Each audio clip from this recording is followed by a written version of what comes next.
Franklin County Commission is now in session for this regular meeting today, June 20th, 2023.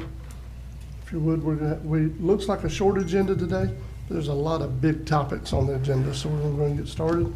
We thank you all for being here this morning. We're going to get started with the prayer and pledge. Commissioner Ward, will you lead us in the prayer, please? Yes. Lord, we come to you today as we conduct our county business. We pray that you will guide our thoughts, our words, make our words convey what we intend them to convey. We pray for everybody in the room, everybody outside the room, anyone that needs prayers, Lord. We pray in your holy name. Amen. Amen. I pledge allegiance to the flag of the United States of America and to the republic for which it stands, one nation, under God, indivisible, with liberty and justice for all. Bless you. All right. So, Mr. Roan, before we approve the agenda, we do have a couple of things to add. One, Miss Doris Carmichael is not able to be here this morning. She's not feeling well from East Point Medical. Okay. I understand that Mr. Steve Kirschenbaum wants to address the board as the chair of that.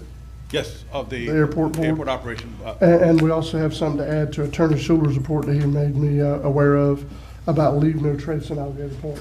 Okay. Needs to be added to his report on the agenda, Okay. so we can possibly take actions today. I'll approve that. All right, so a motion to approve the agenda by Commissioner Ward, Second. second by Commissioner Sanders. Any discussion? All in favor? Aye. All opposed? That's unanimous. Now, up next, we're going to approve the minutes and pay the county bills.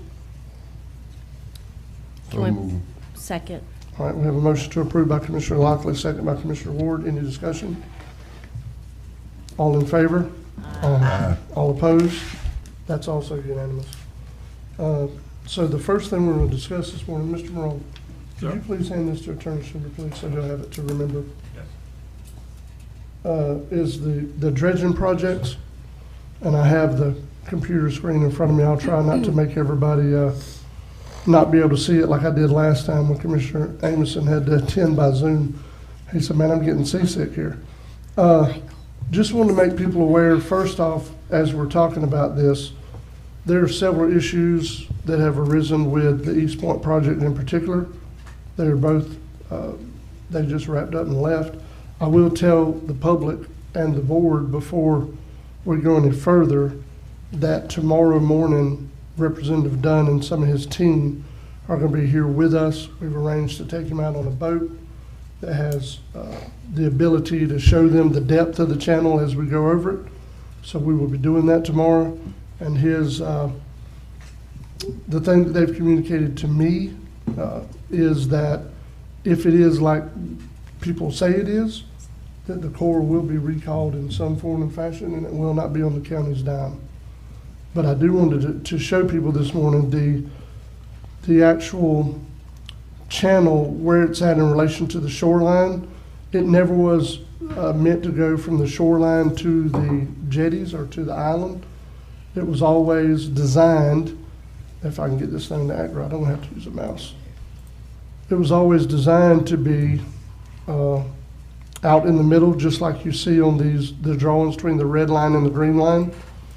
So the thing that was different, if you see here on what I have on the screen, the 6 was where they originally, under the permit that was gotten by, pursued by previous Commissioner Pinky Jackal, which she helped the county secure, was going to stop at this 6 and not go all the way to 0.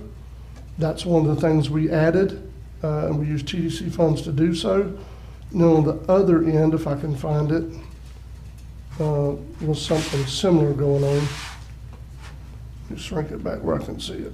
Sorry about that. The other end was going to stop just shy of where Mr. David Barber's business is at. That's what's here on the screen. But again, with TDC funds, we had to modify the permit, and it went all the way to the end of where these red, blue, and green lines go. So, and we can see from the picture where the shoreline is in relation to the channel. Some people complained and said we dug a ditch. No, they actually made a channel. So that's, I just want to make sure people could see that. Mr. Morone, how do I switch to the 1 for 2 mile? in here. Uh, Assist me with that. Okay, you see that tab on top that says BOCCRM, This agenda one? show, right next to This that? one? Yeah, click on that tab up there. Okay, Go down to 2 Mile. all right. There you go. Scroll down, same way. All right.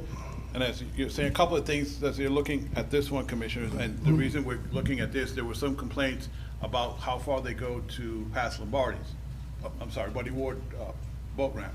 So we kind of want Commissioner Amison, Commissioner Lockley to address these issues too. They've heard complaints. And if I could go back even further than that, you talked about the boat tomorrow. Attorney Schuler's not here.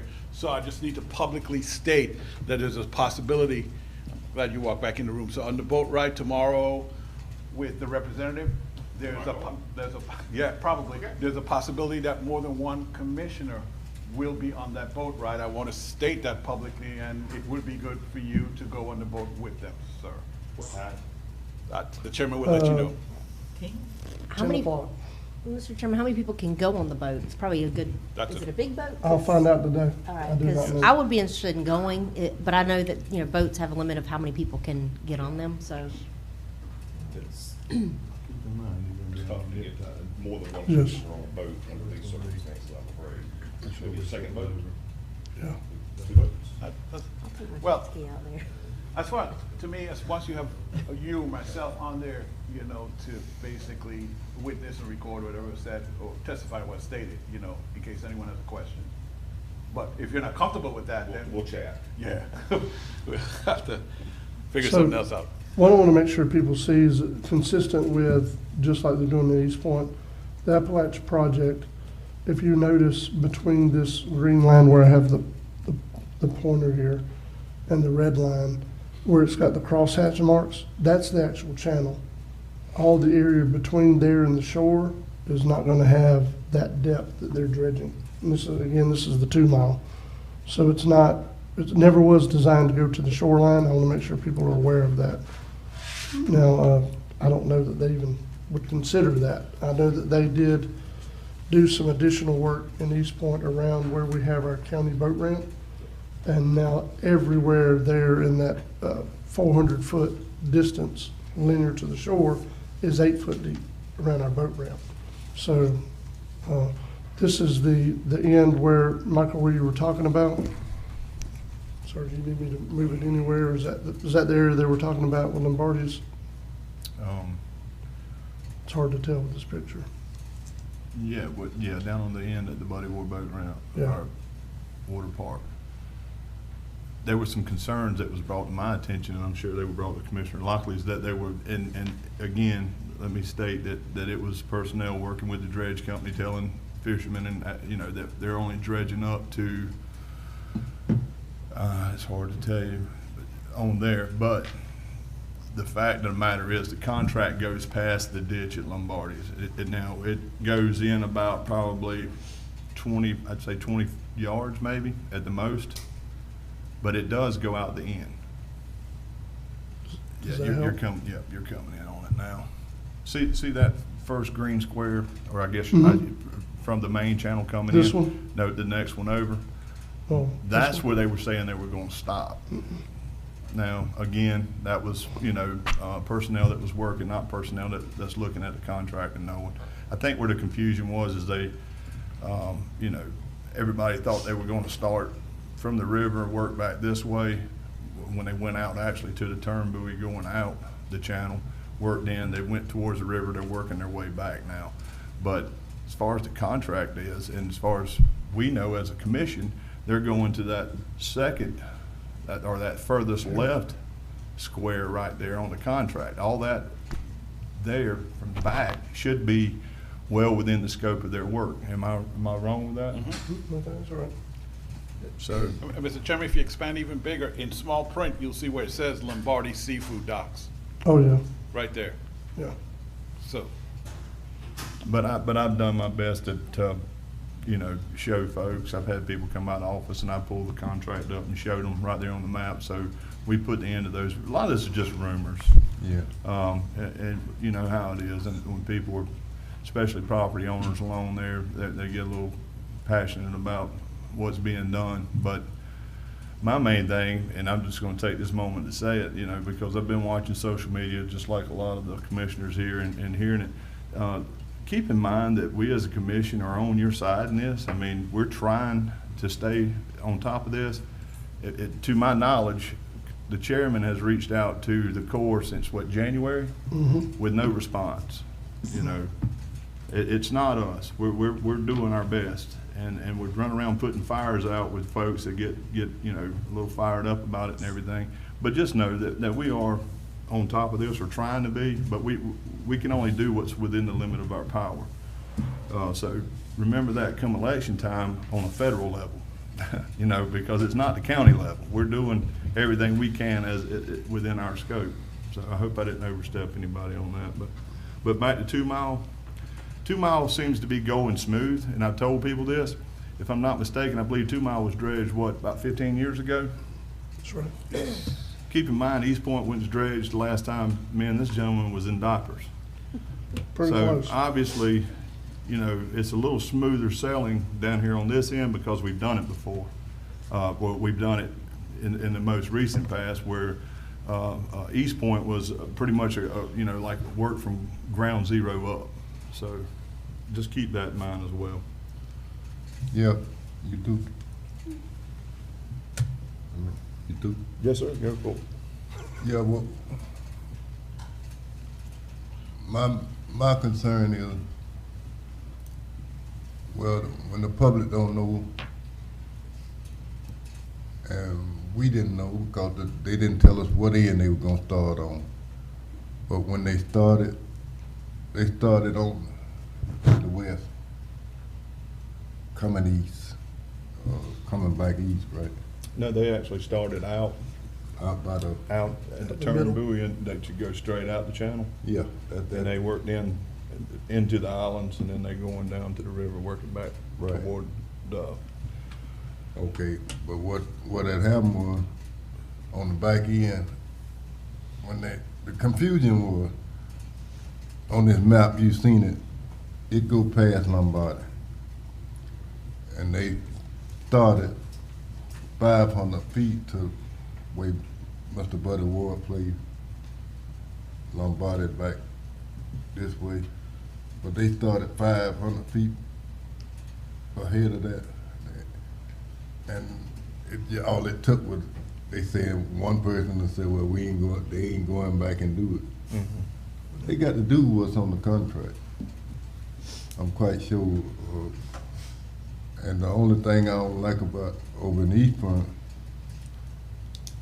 if they made a mistake and it wasn't caught before they picked up and moved out, once they get mobile, it's hard to get them, or they gonna wanna charge you a mobile fee and everything else.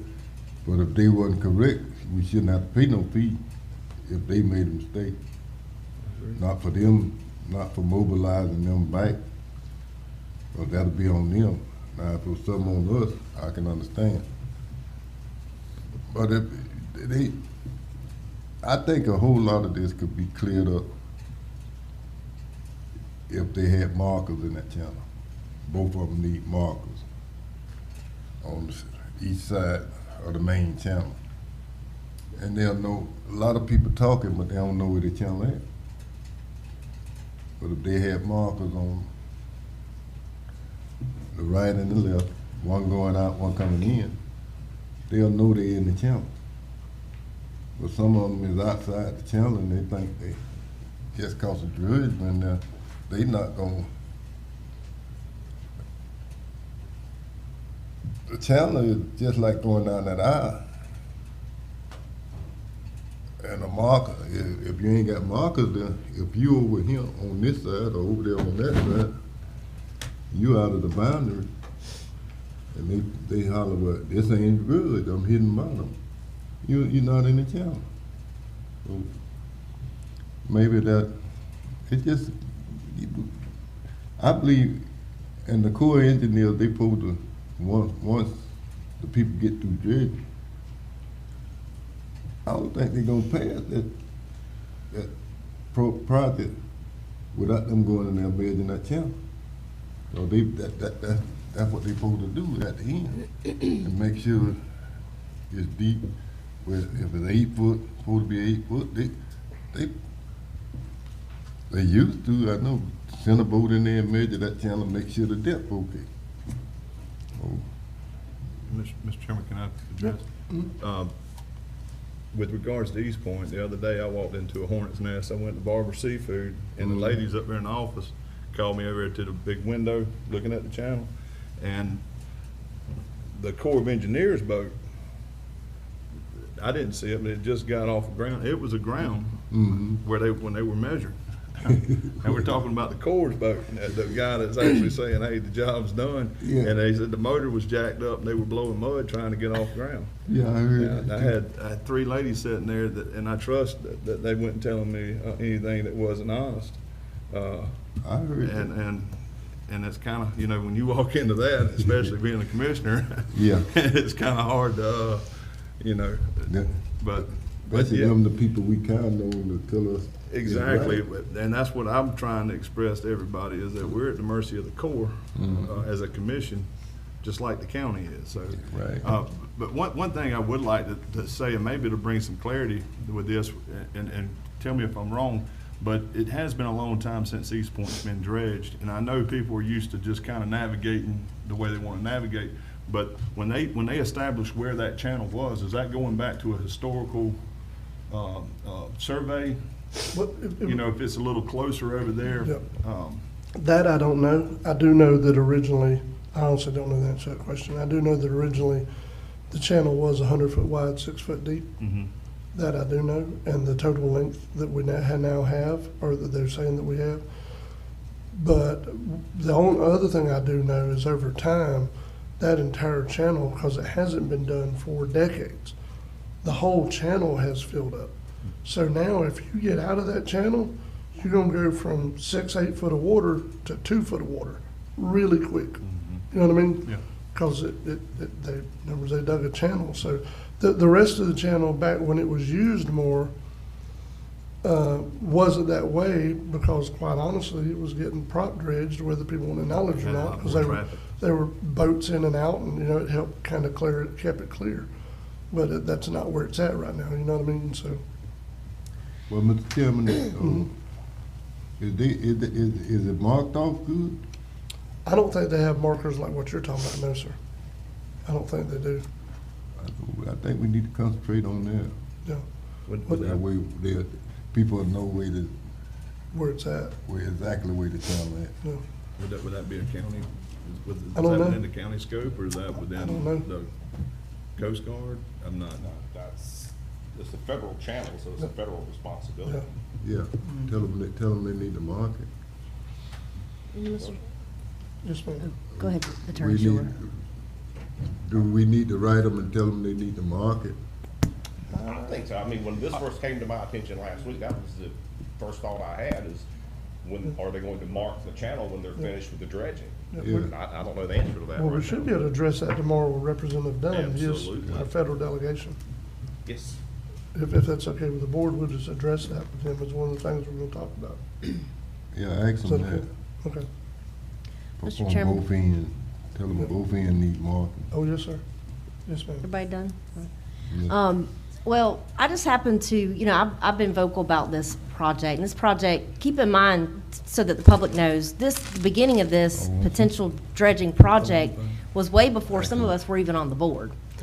This has been ongoing for quite some time, and I actually rode by there the other day, and when I saw the dredge boat stuck in the channel that they were supposed to have just dug, I got very upset, angry. I was already angry at the whole process anyway. So I went out there and I talked to, there was a gentleman there that was part of the dredge crew, and I asked flat out, how can you explain? I said, did the Corps come check this channel that y'all just supposedly dredged? Yes, ma'am. Yes, ma'am. They said that it's dredged, and that's why we're pulling out. We're pulling out because we're done. I'm like, I said, they said that it's done, but your boat's stuck out there in the middle where you were supposedly just dredging, where you should be able to get a boat of that size. Yes, ma'am. I said, bull crap. I flat out told him that. I was angry. I called Michael Marone. I said, this is ridiculous. We're looking like a bunch of fools because everybody's blaming this commission, and it's not this commission's fault. This is a federal government, okay, not the county government. I just want to make everybody aware of that. And as I told them that day, this is not over.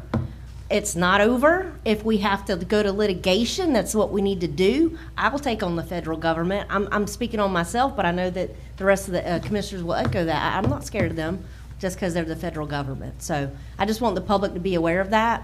I told Mr. Marone the other day that I was a little spitfire, and I will be, and I will fight, because we paid over $7 million of y'all's money to get this, our money, to get this done. And I'm not gonna stand. They're gonna have to come back and fix it. I would prefer not the same dredge company to come back and fix it, but I'm gonna hold the Army Corps accountable. Because, you know, it was a he said thing, because the guy said, well, the Army Corps said we're done. You know, they come measured. Well, who holds them accountable?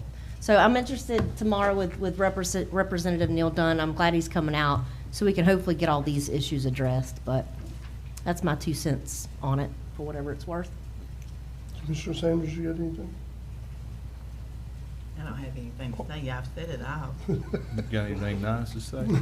Huh? You got anything nice to say? Well, Can- no, can- this can I is- say- this- go it's ahead. like, it's like you said, it's 38 years ago. It's 1985, and around the 1985 area.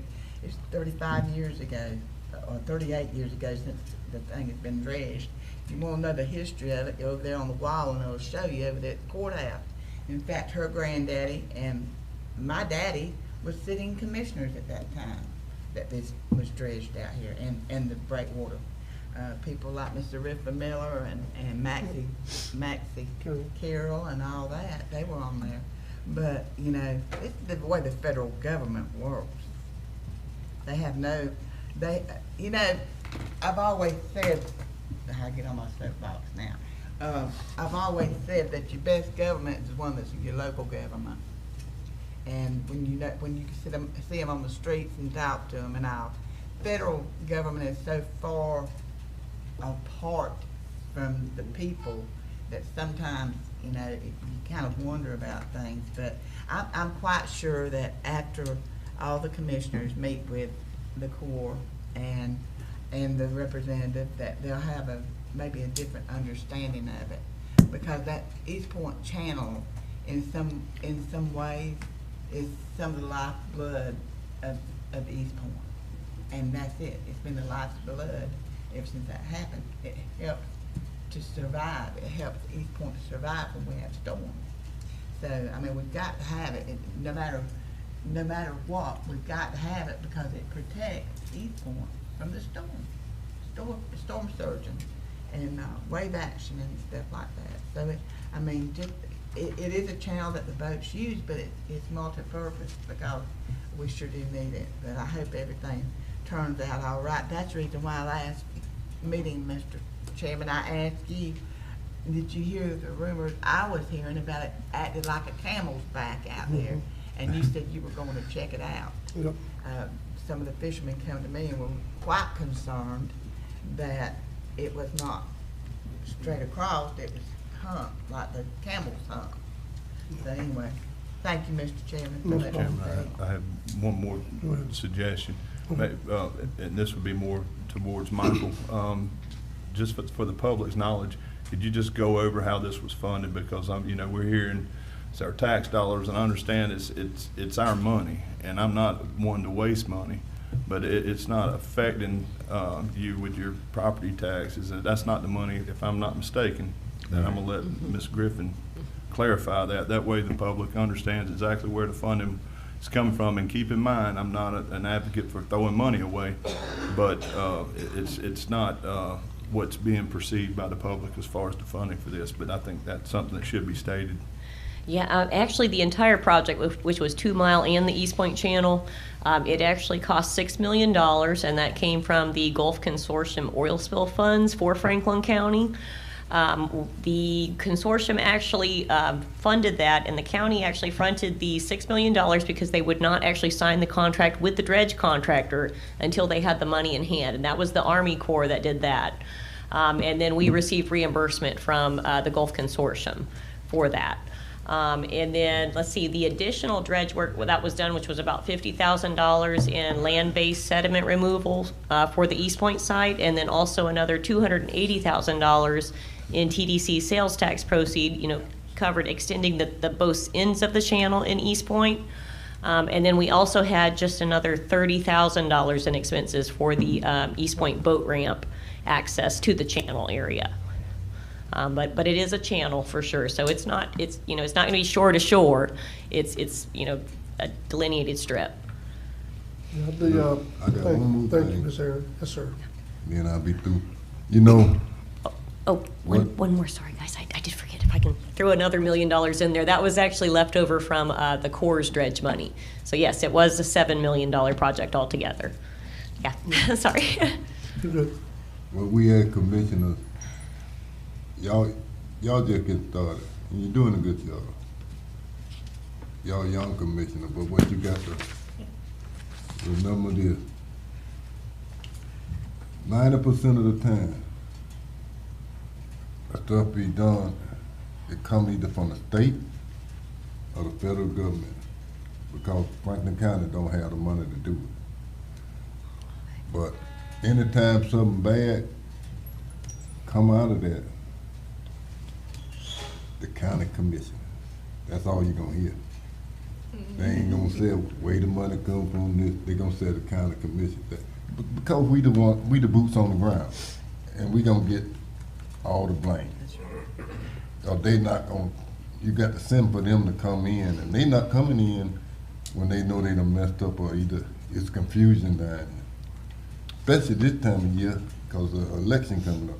They sure enough not coming up. And but you can't let that bother you, because they know it, and the people know it. All we do is just come through our hand, and we okay, and we get all the blame. That's the bad part. When it's good, you're gonna see all of them come down. When it's bad, they go another way. I got a apartment over in China or somewhere, that's what they gonna say. That's how it be. It is. I will say, and I put this out on social media when some of the hubbub was going on last week, and I agree with what people are saying to a certain extent. While the optics is definitely not good at all. However, we need to keep in mind and make sure we clarify that this was a core project from beginning to end. It's their permit. I mean, yeah, it was in our name, but they're the ones that hired the subcontractor. They hired 6 subcontractors under them till they finally got to the one doing the job. Try to talk to that chain of command. That's real fun. Been an experience. They designed where the spoil was gonna go. There's not an island there. They said there was gonna be an island there. They're the Army Corps of Engineers. They engineered this project. They're the ones that spent $1 million congressional dollars. That's where the 7 comes in at. That they already had from actually $3 million that they had 4 or 5 years ago that they burnt just surveying this channel. Okay, of taxpayer dollars. And they're the ones that said how much spoil was gonna go to create this island. And they wound up being wrong. Bad wrong. And they're the ones that have now called it good and told the contractor to move on somewhere else. So these are all the things we're gonna discuss with the representative tomorrow, and I've just been made aware from Mr. Roan that Senator Rubio is also gonna have office hours here tomorrow, so I got a busy day ahead of me. Yeah, Mr. Walker, he, sitting in the audience, he said, Yeah. hey, Senator Rubio's Yeah, there too. Because, well, it's not, this is not meant to be wrong, but at Senator Rubio's office, when we first started having problems, that I called, and there was 4 weeks in a row, I called him and talked to some of his staff about this project, about the need to have an actual dredge, not just an excavator. And the 4th week I called, and it was just, hey, do you have an update kind of deal. The 4th week I called, that staff member told me the same guy every time, Commissioner, we've never heard back from the first time you called from the Corps. And I said, well, if a sitting senator can't get an answer from them, I'm wasting my time calling you, because it's going nowhere. Now, whether that was the truth or not, that's what I was told, so, Mr. Chairman, that's why I said accountability. Who holds them accountable? yeah. So, But anyway, it should be an interesting day tomorrow. We'll see how it goes. But I will say this, and it's how I feel. Everybody might not agree with me. I think we're exactly where we need to be.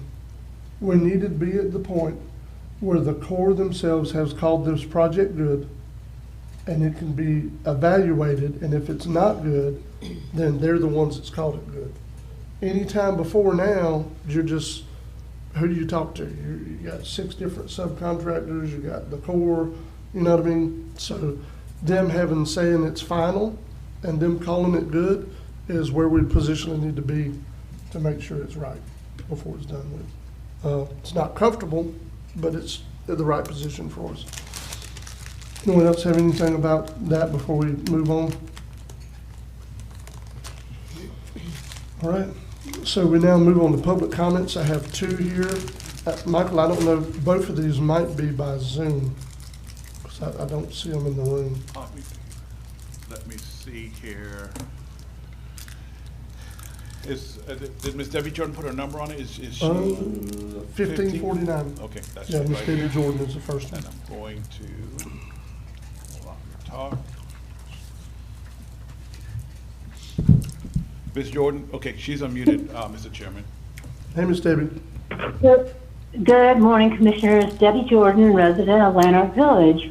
I'm speaking today in response to a May 16, 2023 P&Z report where a discussion originally about a commercial request for site evaluation for a fence metamorphosized into a discussion on fences in Franklin County, of which I'm requesting some clarity. On Michael Marone's suggestion to require permits for all fences, residential and commercial, where he mentions a maximum height of 8 feet, of which there was no vote, contrary to what the website states. Are you aware this 8-foot height does not apply to Lanark Village?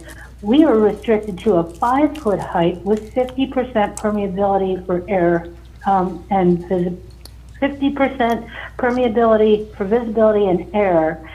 Commissioner Ward at that 516 meeting stated that she's been on the P&Z site and that you do not need a permit. Have you all visited Lanark Village lately? Our lots are so small, to call them a postage stamp size lot is really extremely generous. We're a neighborhood, we're not an HOA, where privacy is at a premium. Why treat us differently than the rest of the county? So people can be all up in our business? No, thank you. We'd like our privacy, please. There are many inconsistencies in what has been said and what is published on the county website. This needs to be resolved and clarified. Why does it state there was a vote when there was not? Why do the rest of the residents of Franklin County not require a permit according to the website, but Lanark Village does require a permit for both fences and sheds? Do you intend to continue to send non-compliance letters, such as the recent letter from Courtney Bankston advising a neighbor there perceived as being non-compliant, with threats of forwarding said violation to the county attorney? There are an awful lot of non-compliant properties here in Lanark Village. Is that really where the county wants to spend their money and time? We deserve the same consistency and courtesy given to the rest of Franklin County. And if I may, I'd like to suggest terminology be clarified when it comes to the dissolution of the review committee back in September of last year. I've heard the terms used absolved, dissolved, repealed, and transferred. So if that could be clarified, that'd be great. How about asking the people of Lanark Village what we want? Thank you for listening to me. I really wish you to investigate this further, and please give us an opportunity to share our voices as the community of Lanark Village of what we want. I thank you very much, and I really hope to hear more from you about this. Have a great day. Thank you, Ms. Jordan. Michael, Ms. Mel Kelly is the next one. Okay, she's not here. Ms. Kelly, if you're online, would you indicate where you are by raising your hand? Phone number is 1096. Is that on there? No. you can see there's one phone number up there, Commissioners. Everybody else is on with a smart device, so Okay. maybe we, And in reference to what was just discussed, Courtney's on the line listening. She could address some of those issues later when she gives her P&Z report. Okay. Because, Lanark Village has a special district that never went away. Right. There's a big misunderstanding there, so. Okay. Sounds good. So we're done with public comments at this time. Mr. Steve Kirschenbaum?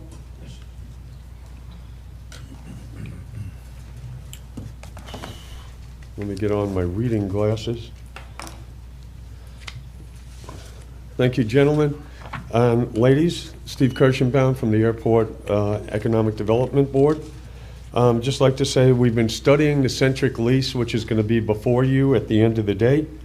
And we've come to the conclusion that it's a good deal right now for the county. It's not the best deal, but the object was for us to be compliant with the FAA and the FDOT, and the object was to bring in more revenue for the county. Right now at the airport, we're bringing in about $24,000 a month, about $292,000 a year. With the new lease and with the rental revenue at the site, we'll be bringing in $370,714. If you deduct the previous revenue, we're up about $77,000 a year, and we'll bring in an extra $389,000 over the 5-year term of the lease. One thing that I'm urging you, and the airport board is urging you, that things change and times change, and that it's not good business to do anything more than a 5-year lease with them. I believe Centric's doing a good job, but I definitely think that we should keep it to a 5-year minimum. Also, there's one other thing I wanted to ask you guys. At the previous meeting, I couldn't stay around to give you a recommendation, but the board had asked for a recommendation for Michael to look in, and Aaron, the lighting for the T-hangers and the parking area. I'm wondering, Michael, did you ever get anywhere with that? I'm sorry, sir, I was. The Duke Energy lighting, all the lights out are in those areas, and that's the county Yeah, I reached out to responsible. Michael Ward. I'll have to double check more with Ted to see him and Ward and Mr. Mesher. They were working with Duke Energy specifically about it, and they told me that they were. And if Okay. they needed me, they would let me know. Otherwise, thank you so much for the opportunity to serve. And you know, it's nice, we could get this off the burner and get to work and try to work on jobs and economic opportunity at the site. If anybody has any questions for me, I'm here. Any questions, Commissioner? All Thank right, you, Mr. well, Kirschenbaum. thank you so much and good luck today, guys. I Thank you. got one Bye-bye. Oh, thing do real you? quick. Oh, no. Mr. Stevens? Just to let y'all know, during this whole negotiation with Centric, Mr. Kirschenbaum has put numerous hours into this. And I just want to thank you for what you've done with that. I know a lot of people aren't privy like I am, because we've been working together on this. And again, thank you for the work you put into it, because I know, them weekends, them late nights, them 2 o'clock in the morning. And When we've your done brain that, would shut and off, my but- wife was a little bit angry. Yeah, and tell her thank you for it. too. And thank you for letting me pop in there when I have. One other thing that the board overlooked, if you guys could take a look at it, you're renting him the entire ramp area along the hangars. It's renting control of the ramp area in front of the EOC, and it's renting the ramp area in front of Randall Terry's hangar. I think that the commission, this is my opinion, not the board's opinion, should look at moving that boundary line back, because they will control the property behind both of those hangars, and in reality, it's their control and custody. So if you guys could look into that, that's the only thing we missed as a board. And thank you so much. Thank you. Okay, take it. All right, up next, Mr. Ron LaFace, Capital City Consulting, here with an update.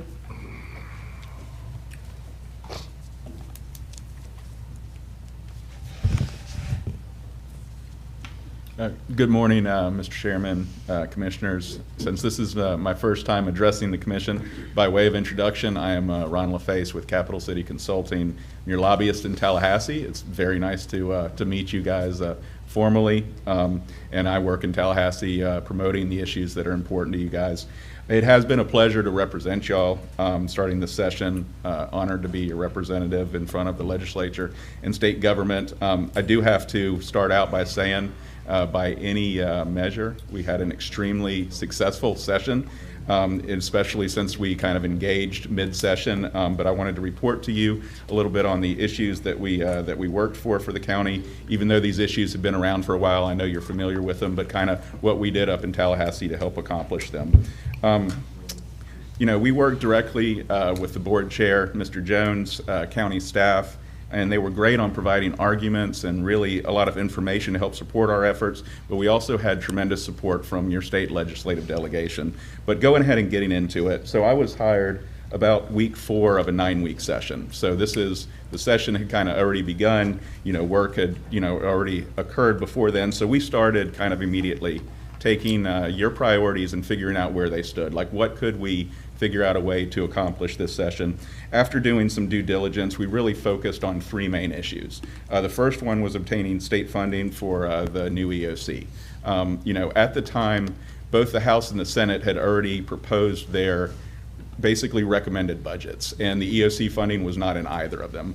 That kind of creates a problem because under the legislative rules, if you're not in either proposal, then you're not really eligible to be funded that year. But you guys had already received some funding for the EOC, and so we felt it was important to continue to try to find an opening to complete that project and make it a reality. The second project was the Lanark St. James fire truck replacement. Now this one was in the House proposed budget, so it was eligible for funding. We just needed to get the Senate to agree to that in the budget conference, so that was kind of a no-brainer to pursue. And then the last one was the change to the tourist development tax, so that would allow you guys to use up to 10% of your proceeds for law enforcement.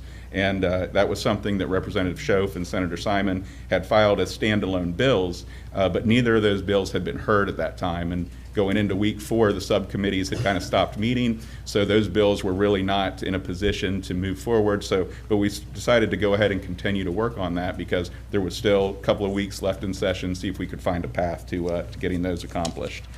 You know, although it initially just seemed that we had a path just for the fire truck, we did continue to work on all 3, and as you know, and I got to say pretty remarkably, we were able to get both the EOC funded and the fire truck, and also change the law for the tourist development tax so that you guys can use up to 10% of those proceeds for law enforcement. I cannot overstate enough the commitment of your local delegation. I mean, you know, Senator Simon, Representative Schoaf were instrumental to getting these things accomplished. They've been supportive of what Franklin County wants. They listen to you, they promote your priorities, but you know, as you guys know, Schoaf has 11 counties, Simon has 13 counties, so you know, there's a lot of work that they have to do in order to try to get all of these priorities across the finish line. They worked hand in hand with me. When I would come to them and say, hey, you should go talk to this person and maybe take this approach, you know, they would follow through and do that every single time. And just to give you a little context about how the legislative process works, you know, the legislators promote priorities from their district that they agree on.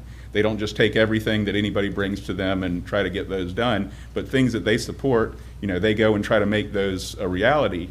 But in the way that it practically works is unless those issues are directly under them, they don't necessarily have final control over those issues. So, you know, Senator Simon is the chairman of the Education Committee, Representative Schoaf is the chairman of the Higher Education Appropriations Committee. None of these 3 issues fell directly under them, so they had to rely on other legislators to get them done. And that's where this kind of teamwork really came into play.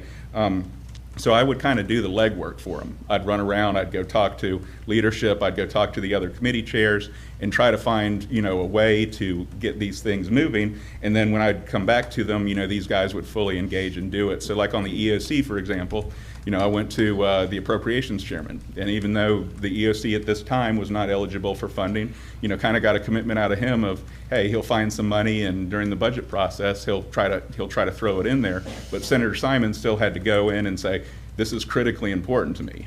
This is something that is worth the extra effort to try to accomplish, and Representative Schoaf had to do the same thing.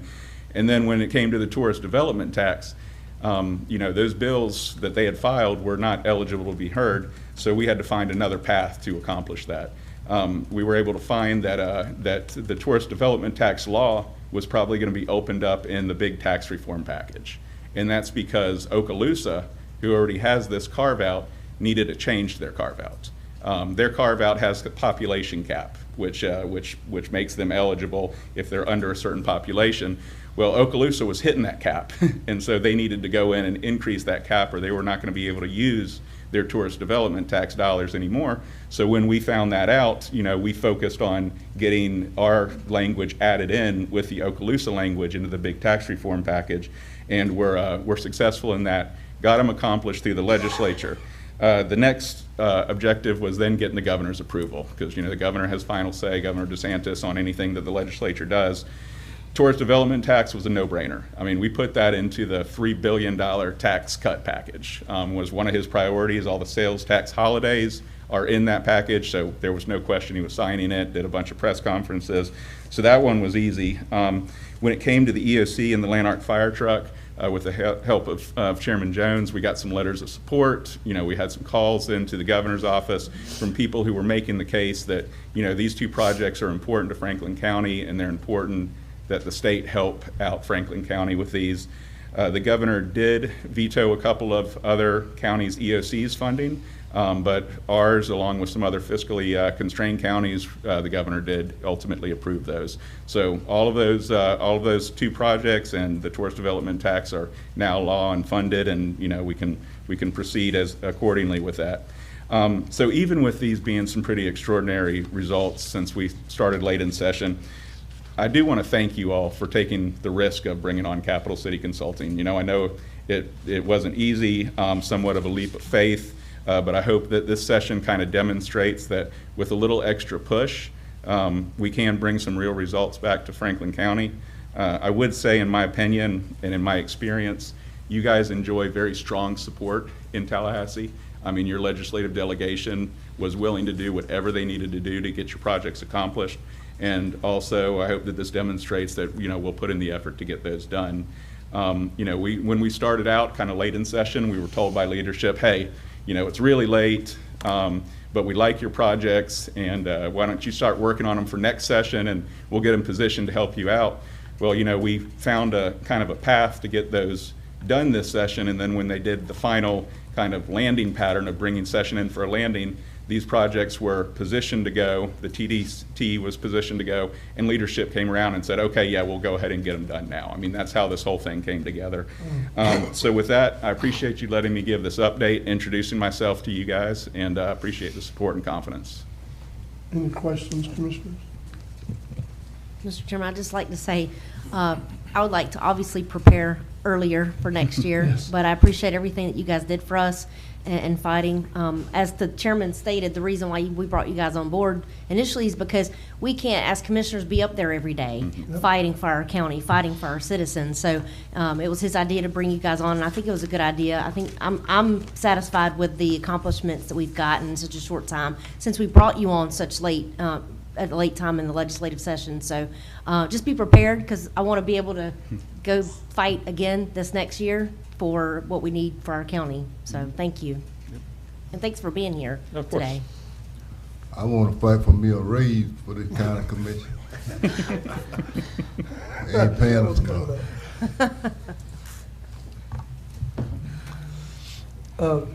Mr. Ron, I will say, this is one of the things that was kind of during the ebb and flow of it all. You originally had texted me and said, well, it looks like they're offering $1.5 million for the EOC, and I think we had asked for 2 or something like that. And I'm like, hey, you know, 1.5 sounds better than 0. Sounds great. And then as you got further along, and they're starting to wrap it up and do the actual budget in that last week and get it all together, you said, well, the Senate's offered 3. And I'm like, okay. You know, I texted him back, I said, does that ever happen? Do they ever like say they're gonna give you more money than what you're asking for? And well, I think it wound up being 2.6, 2.7, but 2.65. yeah, but still just a big win for Franklin County. We've been talking about this EOC since before I got on the board. We finally started to get some money. We got some from the federal government. different sources. So I'm glad that they saw that and seeing that we weren't asking them to be the sole source, but, just, a handout, or a hand up, not a handout. So I thank you for everything that you guys have done on our behalf. And like the commissioners stated, I think we're hopefully be positioned and geared up next year to actually have some pertinent discussion before the session. So we can maybe be a little bit more even keeled and it won't be as much on you guys, but I do thank y'all for everything you did. And thank you for being here today. Sure thing. One thing to add to that is when you do start before session and get everything planned out, you usually don't get extra money. Right. It's only when you're throwing things up against the wall at the last minute and they're just kind of moving money all around that occurs. But no, we certainly didn't turn down the extra money, and I think it'll make that project a reality. Yeah, it will definitely make that project a reality because I think it's now, it's over 4 million, isn't it, Ms. Aaron? It is. Yeah, Yep, so that yep, will we are definitely on our make way that. to a new EOC. And it's such an important project for Franklin County.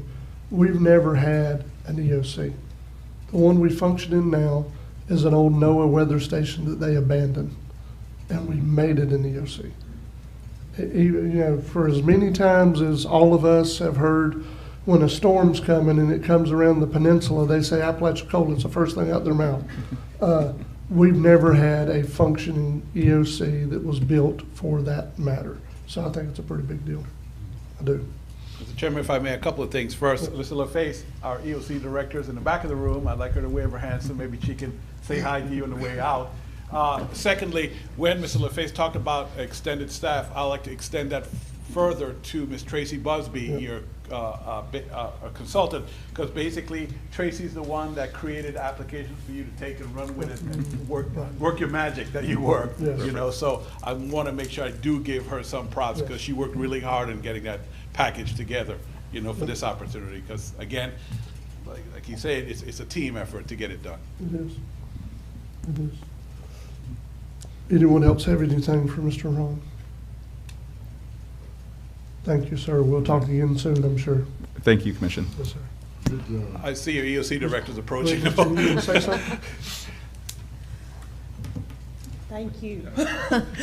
Good morning. I wanted to say thank you to everybody for everything that y'all have done to get this new EOC for us, and to Tracy, to our state representative, our senators, the governor, everyone, our commissioners here. I mean, just thank you from the bottom of our heart.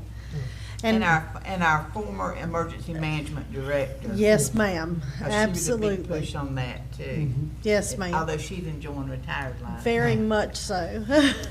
And with that, I just want to make sure everyone is aware, we do have a storm in the Atlantic. Brett, we are monitoring and we will keep you up to date. Thank you. Mr. Chairman, Brett. Brett? Yes, ma'am. Mr. Chairman, while Jennifer is here, I just want to thank her I know last week she was very busy in putting out all the bad storms that we had. You've always been, I think you called me, 5, 6, 7 o'clock at night one time, just updating me. So Yes. I just want to say I appreciate you and your staff for keeping the public informed and the commissioners informed about any little storm that comes up, not just the hurricanes. So we appreciate that. She called me about it was a bad power outage that I wasn't aware of at that point. So thank you very much. It's our pleasure. Thank you. Thank you. Mr. Morone, before we go on to the next thing, I do think, and I don't know what the idea would be, I do think based on what Mr. Ron reported to us this morning, that we need to do something to show appreciation for our legislative delegation, whether it be a separate event or a time or, some kind of luncheon or something. Okay. We need to set that up because they're the ones casting the votes. You know what I mean? So I think that would be good. Nothing like a seafood luncheon, huh, Commissioner? There you go. That'll probably get them here. Up next, Mr. Brian Hall from Carr, Riggs and Ingram, the Weems audit presentation. Good morning, everybody. Good morning. So I'm Brian Hall, I'm partner with CRI, and I think some of you know me or have spoken to me in the past.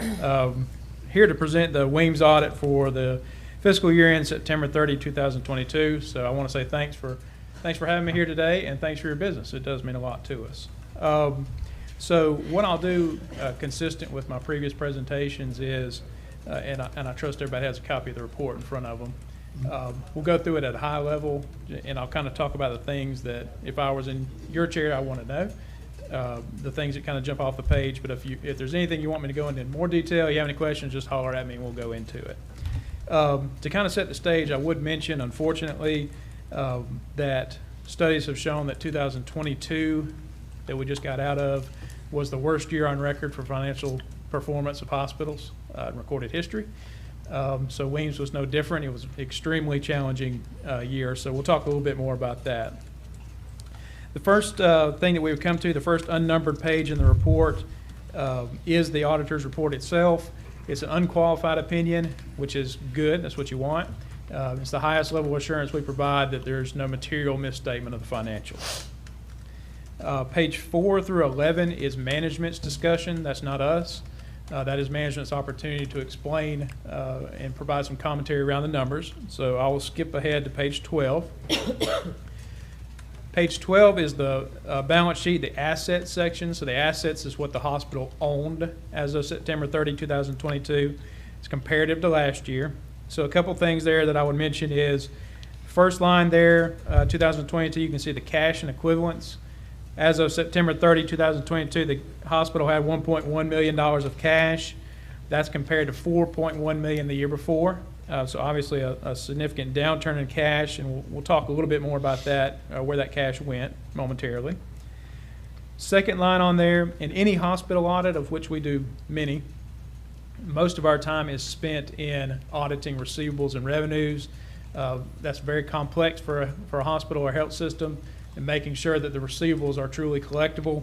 So you'll see your receivables are $1.3 million at September 30, 22 versus $1 million the year before. We are very comfortable that that balance is materially receivable, collectible. So we didn't have any concerns there. The next number on there is due from other funds, $645,000. I'll talk about that. That's the amount that the county owed the hospital as of September 30th. And I promise I'm not going to go through every one of these numbers.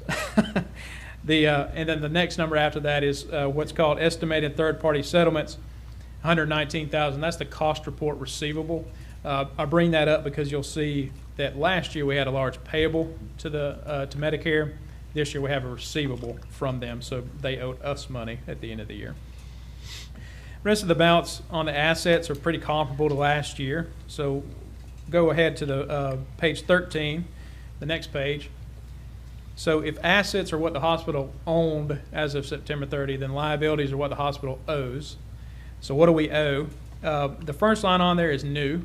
And there was a new accounting standard that came out that was effective for 22 that made the hospital and any entity, governments, I mean you guys at the county as well, put your leases on your balance sheet. So you had to measure your assets that were leased, put them as assets, measure the lease obligations, so basically the debt, put it on the balance sheet. Just grossed up the balance sheet. So these are not new leases. These are leases that have been around for quite a while, but we measured the assets, or the hospital measured the assets and the liabilities and put them on there. So you can see the lease liability on there at $91,000 is the current portion, and then in the center of the page you can see the long-term portion is, again, another $91,000. And we had to add those numbers to 21 to make it comparable. So if you looked at the 21 report, you wouldn't see those two numbers there last year. So it was a restatement in our language. Next line on there, accounts payable, you just see that's 913 versus right at 800 the year before. Relatively comparable, but up a tick.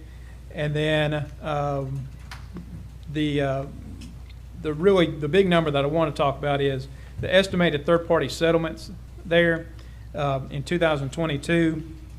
You'll see it's zero, so we didn't owe Medicare, the hospital didn't owe Medicare or the feds any money, so that's good. As of 2021, they owed back $1.4 million. That was comprised of several different things. One was the hospital decided to pay back some of the CARES monies that they received. In their determination, they had been paid more than they had spent. So that was over $1 million that the hospital sent back. It was recorded in 21, but it was actually paid back in 2022. The hospital, like all hospitals, was advanced money from Medicare. So Medicare basically loaned the hospital money. Wasn't a true loan, but that's the easiest way to think about it. that was paid back. That was $200,000 that was paid back in 2022.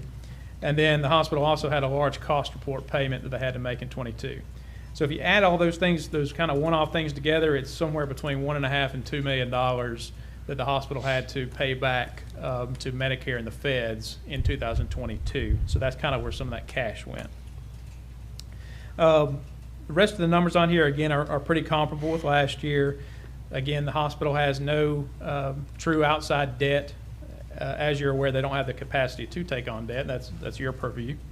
So the balance sheet is relatively simplistic. Page 14 is what we once upon a time would have called the income statement. So this shows how the hospital did. And again, in the context of what I said earlier, 2022, coming off of the pandemic, was the worst year in recorded history for hospitals. So you can kind of see what that looks like and why here.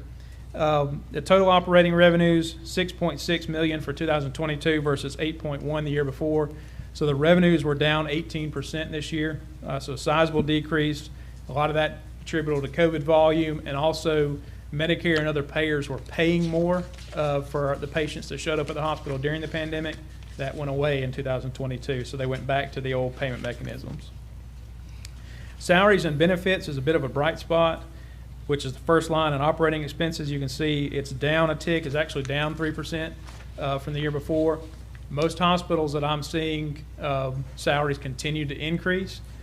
Salaries are still much higher than they were before the pandemic, so we have a higher base level of salaries. It's harder to manage, but yours did. You have controlled your salaries more than I've seen with other hospitals, so that is good. On the flip side of that, the next line is other contract services, $3 million versus 2.3, so that's up 31%. That is where contract nursing and physician fees and the management company that you pay to run the hospital, all that goes in there. So those costs did increase significantly in 2022. And then the next number, and I think the last number that I'd really want to talk about in the operating expenses is supplies, which is $690,000. During the pandemic, supplies increased drastically, 50% in some cases. Those supplies are down 20%, still higher than they were pre-pandemic, probably never going to go back, in my personal opinion.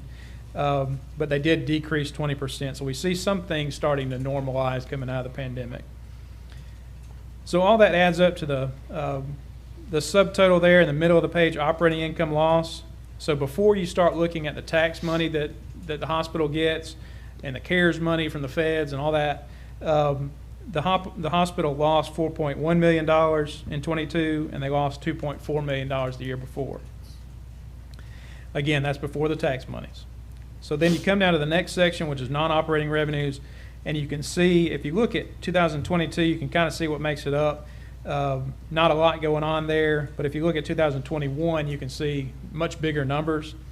So in 2021, we had a good bit of CARES money. We had a forgiveness of the payroll protection program note. So we had a lot of things that kind of helped out in 2021. And then in 2022, we started to normalize. We had a little bit of CARES money. I think it was about $200,000, some other grants, but not an awful lot there. And then you get to the transfers in section. That's the money, that's the tax money from the county. So you can see that was up a little bit, which is good. The tax revenues are up. And then the increase and decrease in net position, which is the third line from the bottom, that is the net income or loss of the hospital. And you can see the hospital lost $1.1 million in 2022, and then in 2021 they actually made a profit of $549,000. So on page 15 is the cash flow statement. This shows how the hospital generated and used its cash. This statement's a little complex, so I like to focus on the subtotals, try to make it a little bit easier to understand. But the top section, operating activities, that is, just like it sounds, that's running the hospital. So did we make money running the hospital? Did it cost us money to run the hospital? You want that number to be positive and as high as you can get it. But the way the hospital is structured, to be reliant on tax revenues, whether or not that's realistic, I don't know. But you can see 2022 that we actually spent $4.2 million running the hospital, and that includes the paybacks and the Medicare, all those things that we just talked about. And in 2021, the hospital spent $1.7 million running the hospital. The next section is where the tax revenues and the CARES monies and all that comes in. So you can see those are large positives. Capital and rating financing is where the hospital is purchasing capital assets like ambulances and equipment. And then the net total at the bottom, so 3 lines up from the bottom, net increase in cash equivalents. You can see the hospital spent right at $3 million. So the cash, all-in cash coming in reduced $3 million in 2022. In 2021, it went down $300,000. So I went back, we ended the year, the hospital ended the year with $1.1 million of cash. I went back and looked at 2019 because 19 was 6 months before the pandemic started. So in 2019, September 30, the hospital had $200,000 in cash. So as of the end of September 22, after the pandemic, we had $1.1 million in cash. So still ended up about $1 million up in cash, which is the good news. Came through the pandemic with more cash than we went in. Bad news is that the cost structure, the wages, the supplies, everything remains very well elevated from before the pandemic, and we have to manage that. On page 18, I won't go into detail here unless you'd like me to, but this shows, page 18 and 19 show all the numbers that were changed from 2021 as a result of that lease standard. So not that anybody did anything wrong, this is how it's supposed to work. So the lease standard came in, we put assets and liabilities on the books. And then we did regroup a couple of things. On page 19, you can see we moved around the income statement to make it a little more user-friendly, in my opinion. On page 23, second paragraph from the bottom on page 23 shows the hospital's charity care. And again, the hospital is a public hospital who has a mission to serve the community. So every year, the hospital estimates the amount of care that it provides to indigent, poor members of the community that do not have the ability to pay. So basically, the hospital is giving away services for free to those members. In 2022, that cost the hospital in true dollars $175,000, and in 2021, it cost them $375,000. So over the last 2 years, they've given away more than $500,000 of services at cost, that's real money, to members of the community who could not afford to pay. So I do think right there in black and white, we can see the hospital attempting to serve its mission to the community. Page 35 at the top, there's a lot of numbers there, but page 35, if you're interested, will show the various activity between the hospital and the county.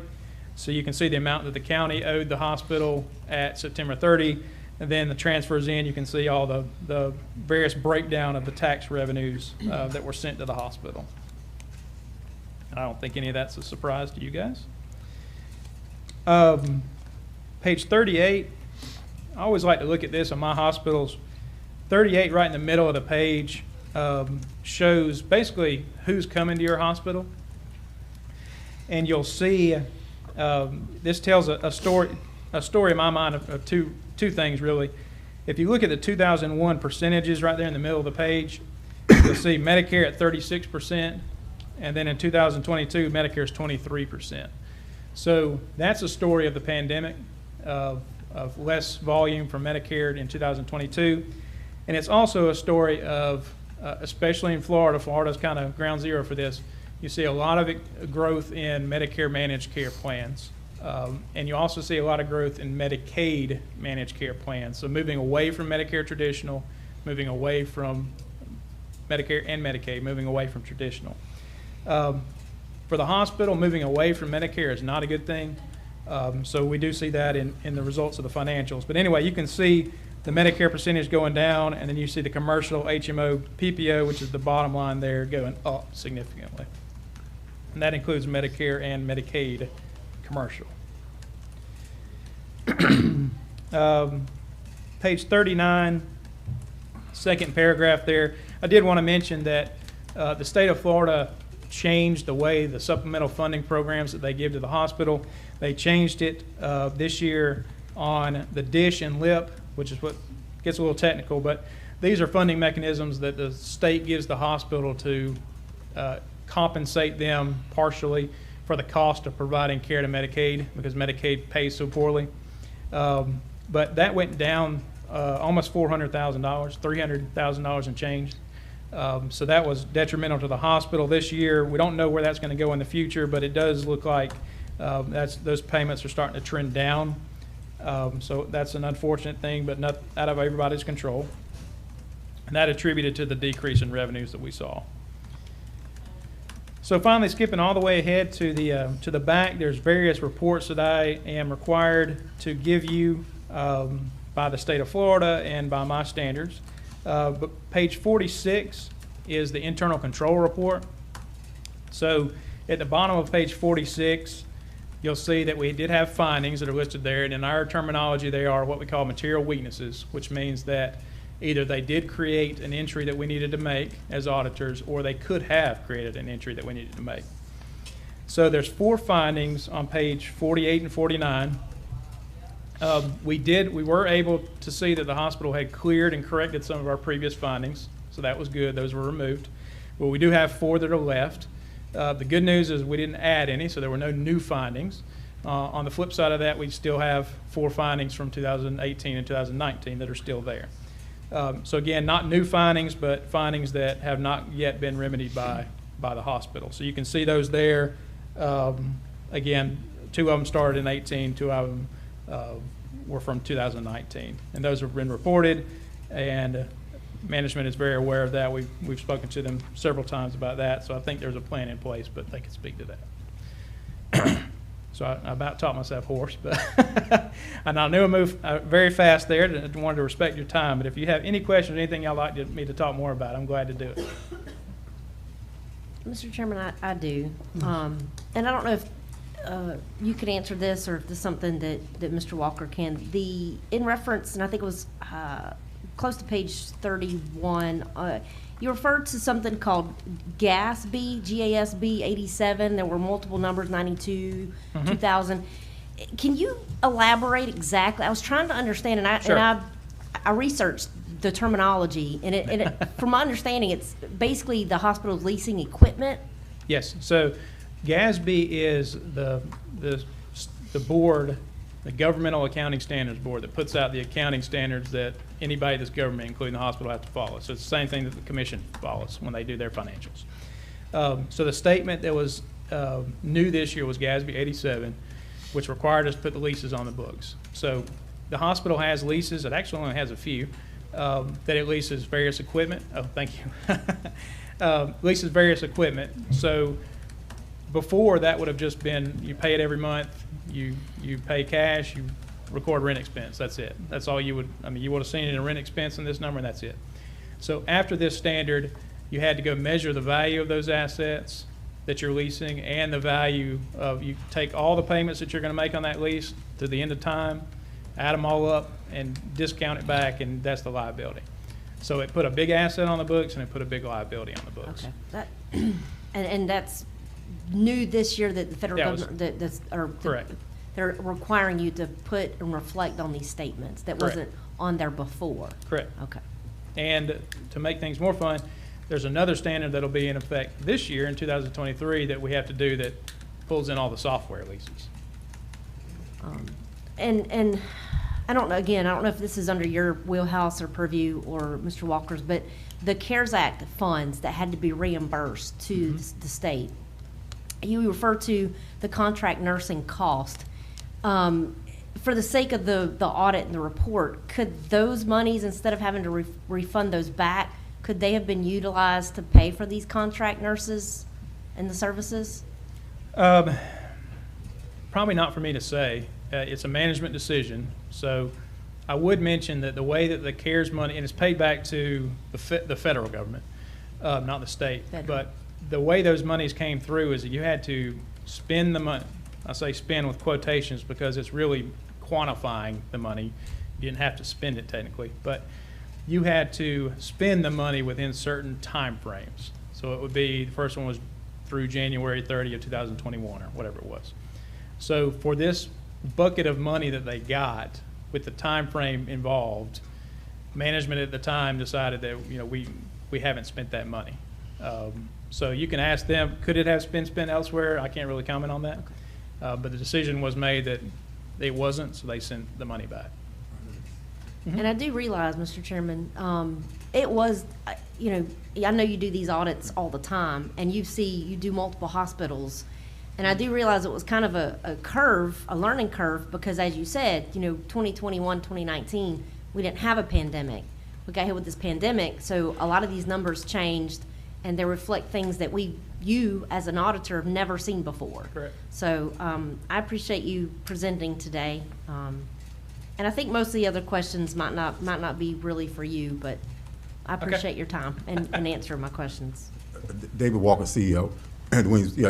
About the CARES Act money. You know, we got CARES Act money, and we also got Medicare, the upfront money for Medicare. So what they did is that, you know, we put certain costs towards, you know, some of the federal money that we got, per se. And then when we wanted to go back in and say, okay, can we allocate into the CARES Act money for the contract nursing? They're like, no, you've already, for that reporting period, you know, the money that you got, like the Medicare accelerated payment money, you know, when it first came out, when the pandemic first happened, you know, we're gonna count that towards that payment that you got. So it was a balance issue, you know, with the money, you know, but we also wanted to make sure that we spent the money appropriately, but if we didn't spend it in that certain time frames. So that's why we bought a lot of our equipment, but we did put some money towards our personnel costs as well.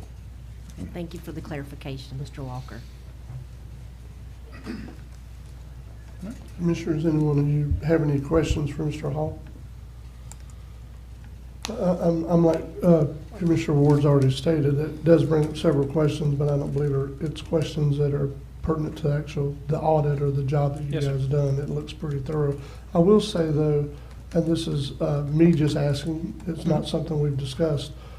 I think that we'd be interested in finding, or I'd be interested in finding out how much it would cost to try to do a pro forma on having the ambulance service separated from the hospital and what that would look like. I know that looking at a lot of other hospitals around us, there are some that really struggle to maintain the ambulances because they've got them put together. And I'm wondering if the ambulance service is actually draining the hospital. Yeah. You know what I mean? So I don't. Yeah, I can tell you that just from work, we work with a lot of counties, a lot of ambulance services. Ambulance services are not profitable. Right. That's just due to the payment mechanisms. Right. But I think I understand. And I talked to Michael about that. Yeah. Okay. What that would look like. Mr. Chairman. You know, it's a conversation for another day, but I do think it's pertinent to have it now while you're here. Sure. Yep. We can do that. Yeah, it might not show anything, but at least this board will know, and we'll have the ability to have somebody that's educated in the field to give us data to look at so we can make a good decision. Be glad to help. All right. Well, thank y'all. Yep. Thank you, sir. Mr. Chairman, could we, Yes. I think your planning is on next, could we take a few so that Yes. she can set up? All right, we'll take a 5-minute recess.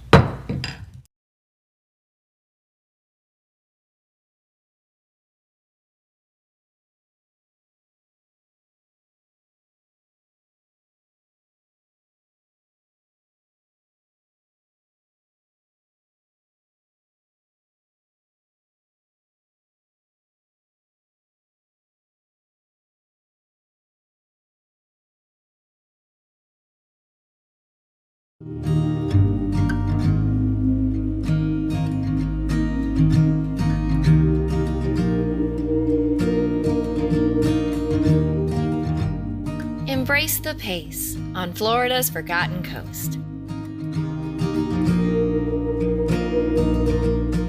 Hi, I'm Carol Landis. I'm a professional realtor in love with St. George Island.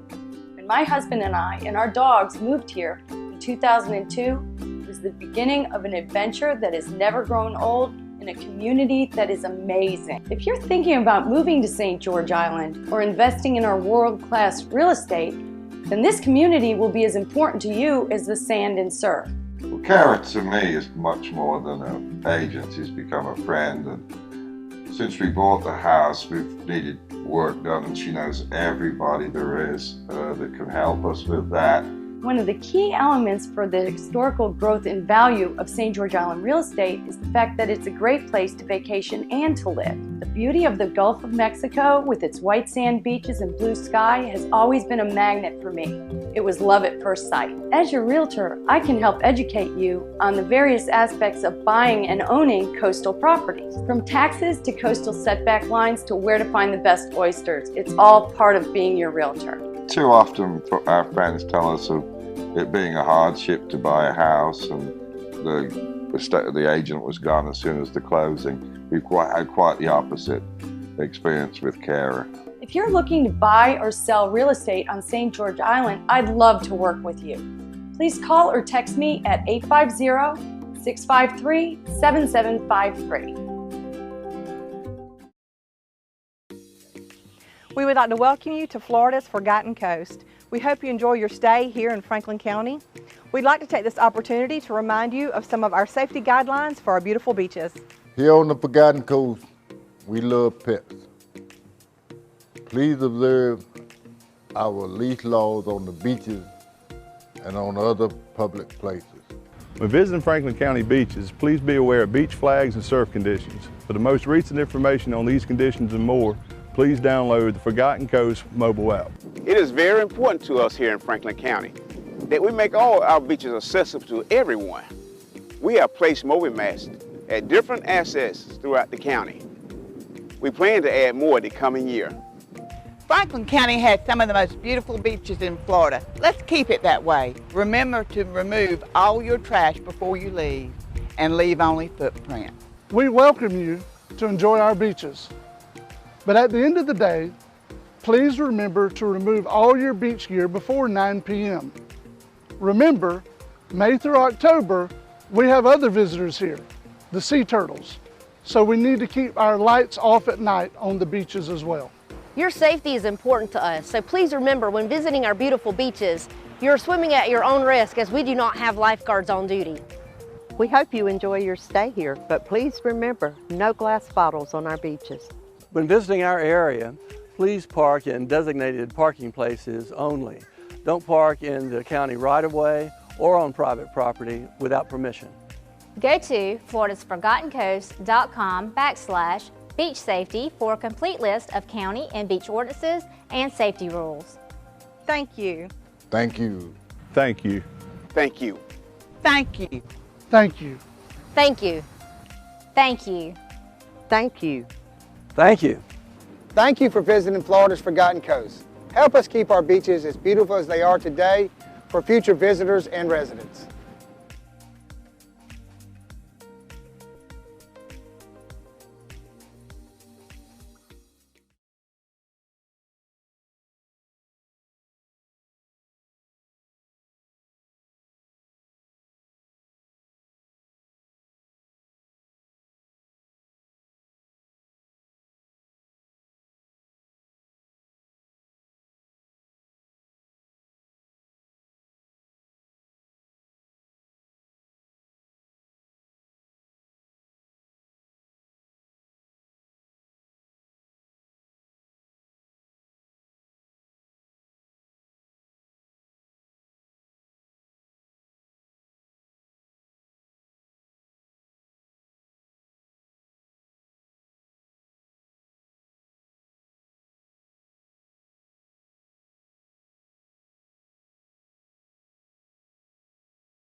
Franklin County Commission is now back in session. We're going to go to our Planning and Zoning Adjustment Board report.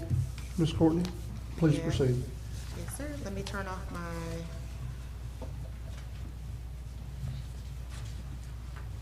There we go. So first I have a variance request for 1250 Alligator Drive, which is a consideration of a request for variance to encroach approximately 2.3 feet into the front 25-foot setback for stairs on a home that has completed construction. And this is submitted by Elva Peppers, agent for Nathan and Ashley Packer, who are the owners. This is an after-the-fact variance application. The board did motion to approve, and a second was had. Member Ben Houston did oppose, but the motion carried. Okay, before we get too far in this discussion, we do have some public comments for this item. The first being Mr. Paul Rigglemeyer. Please proceed, state your name for the record, sir. You have 5 minutes. Morning, Commissioners. I'm Paul Rigglemeyer. I live on St. George Island. I attended the Adjustment and Zoning Advisory Board meeting where this issue was discussed. I would urge you to deny this variance request for the following reasons. Number one, there isn't really a hardship here. If it is, it's self-inflicted. Either the surveyor, architect, engineer, or contractor made a mistake. It's not the county's responsibility to rectify that error by changing the rules. Ultimately, the contractor built something that's not in compliance, and it should be his responsibility to fix it. Approving this variance will set a terrible precedent. If you accept a 2.3 incursion past the coastal control line, what will you do when the next guy comes for 3 feet, 5 feet, and so on? Granting an after-the-fact variance will encourage others to try to do so as well. So thank you, Commissioners, for hearing me, and thank you for all you do. Thank you, sir. All right, and Ms. Elva Peppers.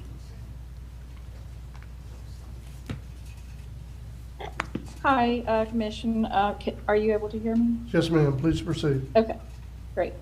This is Elva Peppers, and I'm serving as agent for the Packers. I just wanted to go through the project with you.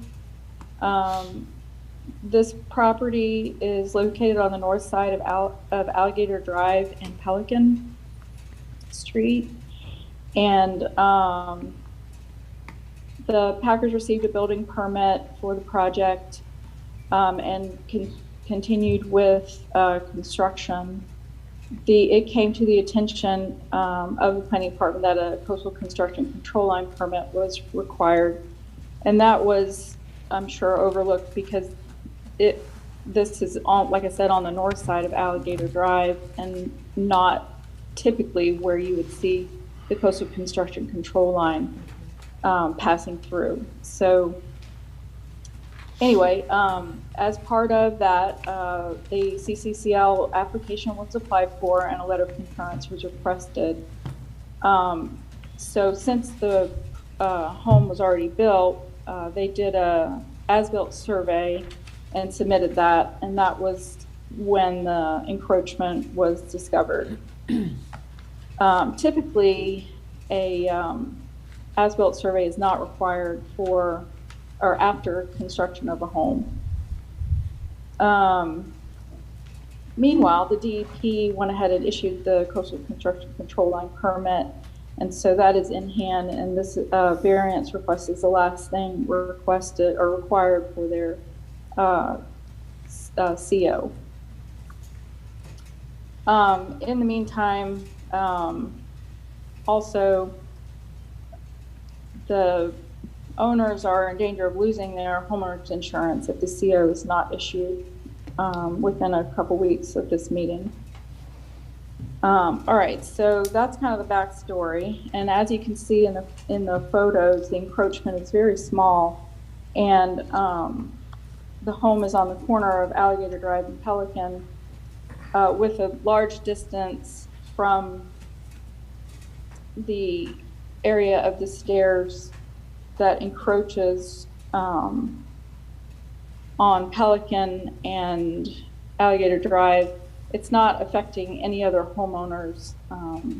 And the actual distance from the roadway is even further than 25 feet.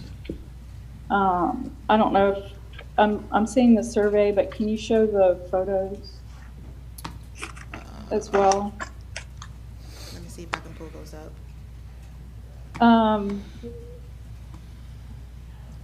So the error did come, you know, how did this happen? So the error did come in the layout of the home. I think looking back on it, it looks like the corner of the home was sited at the 25-foot setback line instead of the edge of the stairs being set at the 25-foot setback line. Okay, so that view right there is showing kind of the distance from Pelican Street and Alligator Drive. So it's a significant way away, and I don't think it will affect anyone. So that portion right there, outlined in red, is the section that's over the line. As part of moving, you know, why can't these stairs be moved? So that and that right there, that section, you can see that's the portion that's actually over the line. It's kind of at an angle.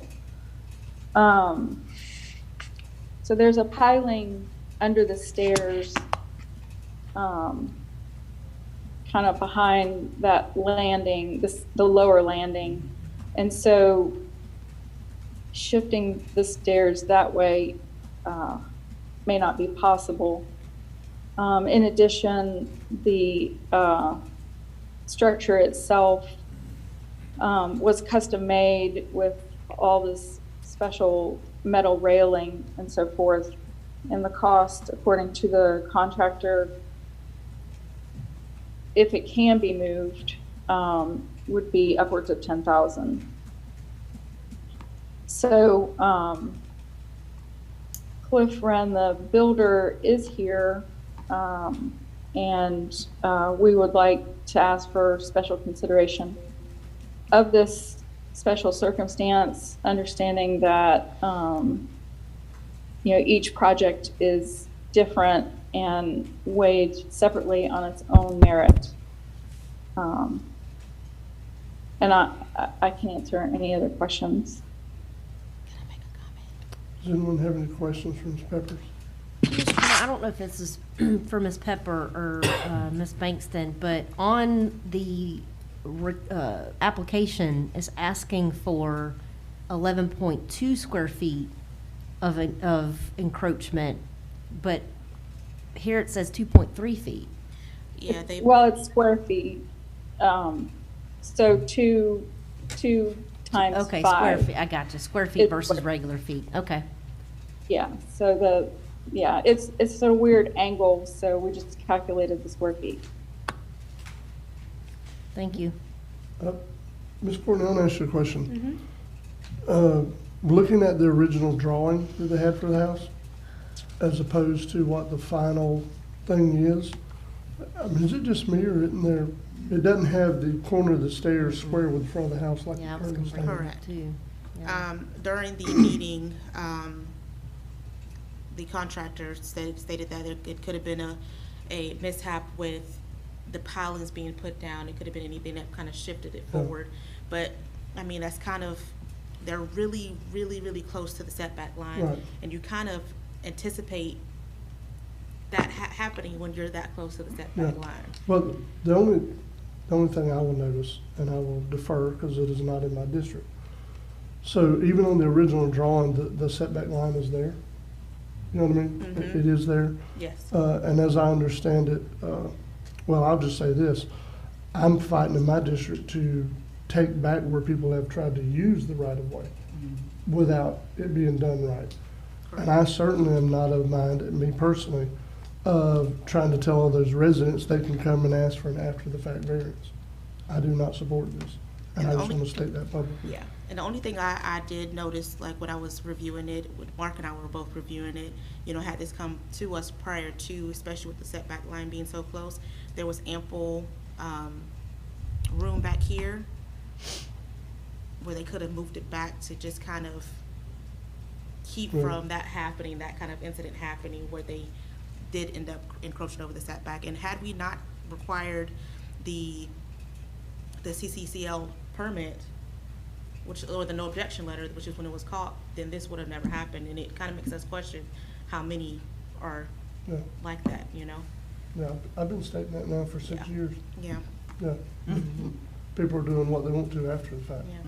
Yeah. And to be clear, so any issue that we've ever had of talking about variances, which we do grant variances, are usually due to a hardship, not of their own creating. Right. You know what I mean? Something that they can't control. But apparently this coastal construction line was missed by DEP as well. It was. And they're the ones that actually give that permit, correct? Yes. Okay. All right, that's all I have to say about it. Mr. Chairman, Yes, ma'am. because of these questions about it and the concerns about it, I'm gonna go ahead and make a motion that we deny this request. Okay, we have a motion to deny by Commissioner Sanders, I'll second with comment. second by Commissioner Ward. Please proceed with your comment. I know this looks like, just from what I've done my research and spoke to county staff about, this is not really anything that fell through on the county staff's perspective, but for future moving forward, I want to make sure that this doesn't happen in the future. So if we need to set up, whatever we need to set up, do an ordinance, whatever the case may be, that's something that we need to look at so that we don't have these after-the-fact variances coming through and putting the board in a position that it is in today. And I know it's not your fault, but by any means, but I just want to make sure that we aren't held responsible. So with that, Chairman, thank you. I agree. No problem. Any other discussion before we vote? All in favor? Aye. All opposed? Passes unanimously. Please proceed, Ms. Courtney. Okay, and I'll also just talk about my zoning report, which talks about that as well, Commissioner Ward. With the increasing amount of construction and owners wanting to utilize their properties to the fullest extent possible, we have seen and will continue to see more homes being built really close to the property lines. And another concern that the building department has also had is the building height. Some homes may propose to build really close to the 47 feet max building height. And the building department are doing research to see how this issue is handled in other counties, but they want to start that conversation and get feedback from the board so that we can prevent future incidents for proposed structures being built very close to the max building height and for those structures being built very close to the required setbacks. Thank you, and I think that's really part of our due diligence, Ms. Bankston. Yes. The height limit, Yes. that's the 10 Commandments. You can't go no higher. And you have some forget it. that'll try to reach that, they'll be at like 45 feet. Yeah. And the max is 47 feet, so That's we have all to they make get. sure. Huh? They ain't getting no more. Yeah. Don't come out. We're just trying to keep from them having to do an after the fact Yes. variance for. Yes, because then that's the thing. So and it's not an exact science, but it is something we have to be able to manage. So especially with the regulations that are handed to us, that are federal in nature, of building elevations to begin with and how much fill they have to put for flood concerns and all these other things, then that then changes the height. But we need to make sure that the total height of the building from where it's built to where it's at is not exceeding the limit. Because, but stairs are one thing, but a whole house, that's a whole nother discussion. You know, Mr. Chairman, if you don't mind, myself and Courtney was talking earlier, and I was talking about the house that she's talking about, because it's over in my district, and it looks like they have put at least 5 to 6 foot of fill and made a mound there, because the yard goes down like that, and I'm saying, ooh. But, I mean, it looks like it's over 47 feet to me, but, you know, you say it's 45, but, That's something we're gonna have to watch on, because we're very well noted in this county for the height restriction, and there's a reason why. It's because we like people to be able to see the water when they come through here and all that. So the height restriction really plays a part in it. We're the only place, I think, in this whole area that still has a height restriction, as restricted as it is. Yeah, and it used to be 35 feet, and now it was increased to 47 feet. Yeah. And keep in mind, the height restriction also eases the burden of your volunteer fire departments as to what type of equipment, type of trucks that they have to buy too. So keep That's that, right. you have all volunteer fire departments, commissioners, so just keep that in mind. Mr. Chairman, on that, I know this is completely indirect of what we're talking about, but we're talking about field dirt. That's something when you look at too in the future, an ordinance on the field dirt, so that we don't have this same problem too. If that's in the works too. I know. Well, what it is, we've got so much low-lying land. Yeah. People's wanting to live on it, so they're trying to fill it in, and I don't have no problem filling on it in, but once it encroaches on somebody else's property, then you've got a problem. Right. And if you allow that to keep on going, then the county is the reason why they've got that problem. See? And we don't wanna be sitting there, do we? No, we don't. Nope. No, we don't. Well, Ms. Courtney, when we do get to talking about fill, we probably need to also add in that discussion, because we currently don't do it on residential lots, having to worry about their stormwater. Yes. And retain their own facility. Absolutely. Because it's only gonna create more and more of an issue. All right, please proceed with number 5. Okay. So number 5 is a critical shoreline application for 2248 Highway 98 East.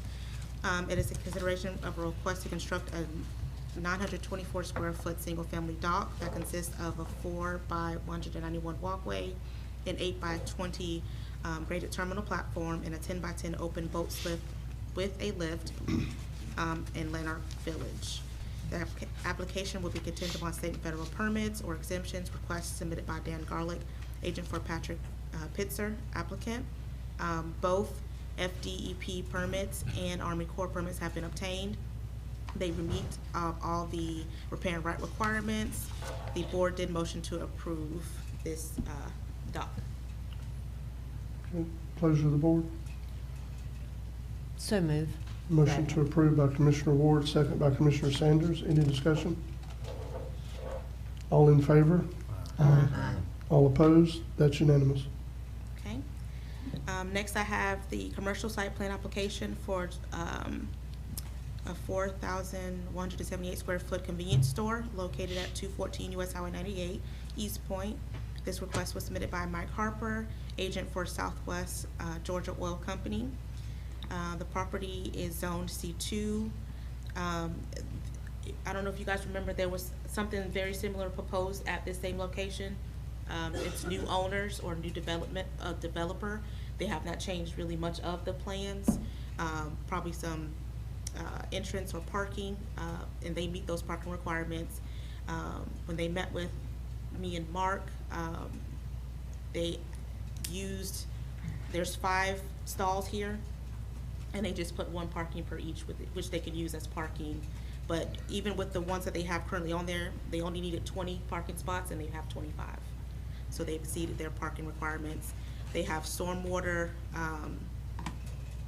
plan here.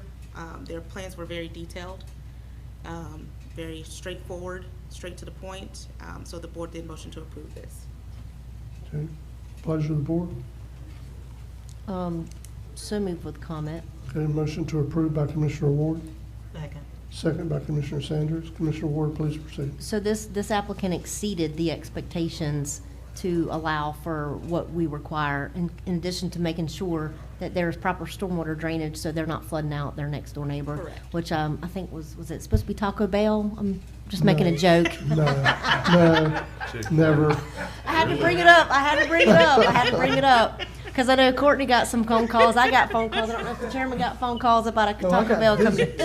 Even I got phone calls about it. So anyway, so basically, back to business.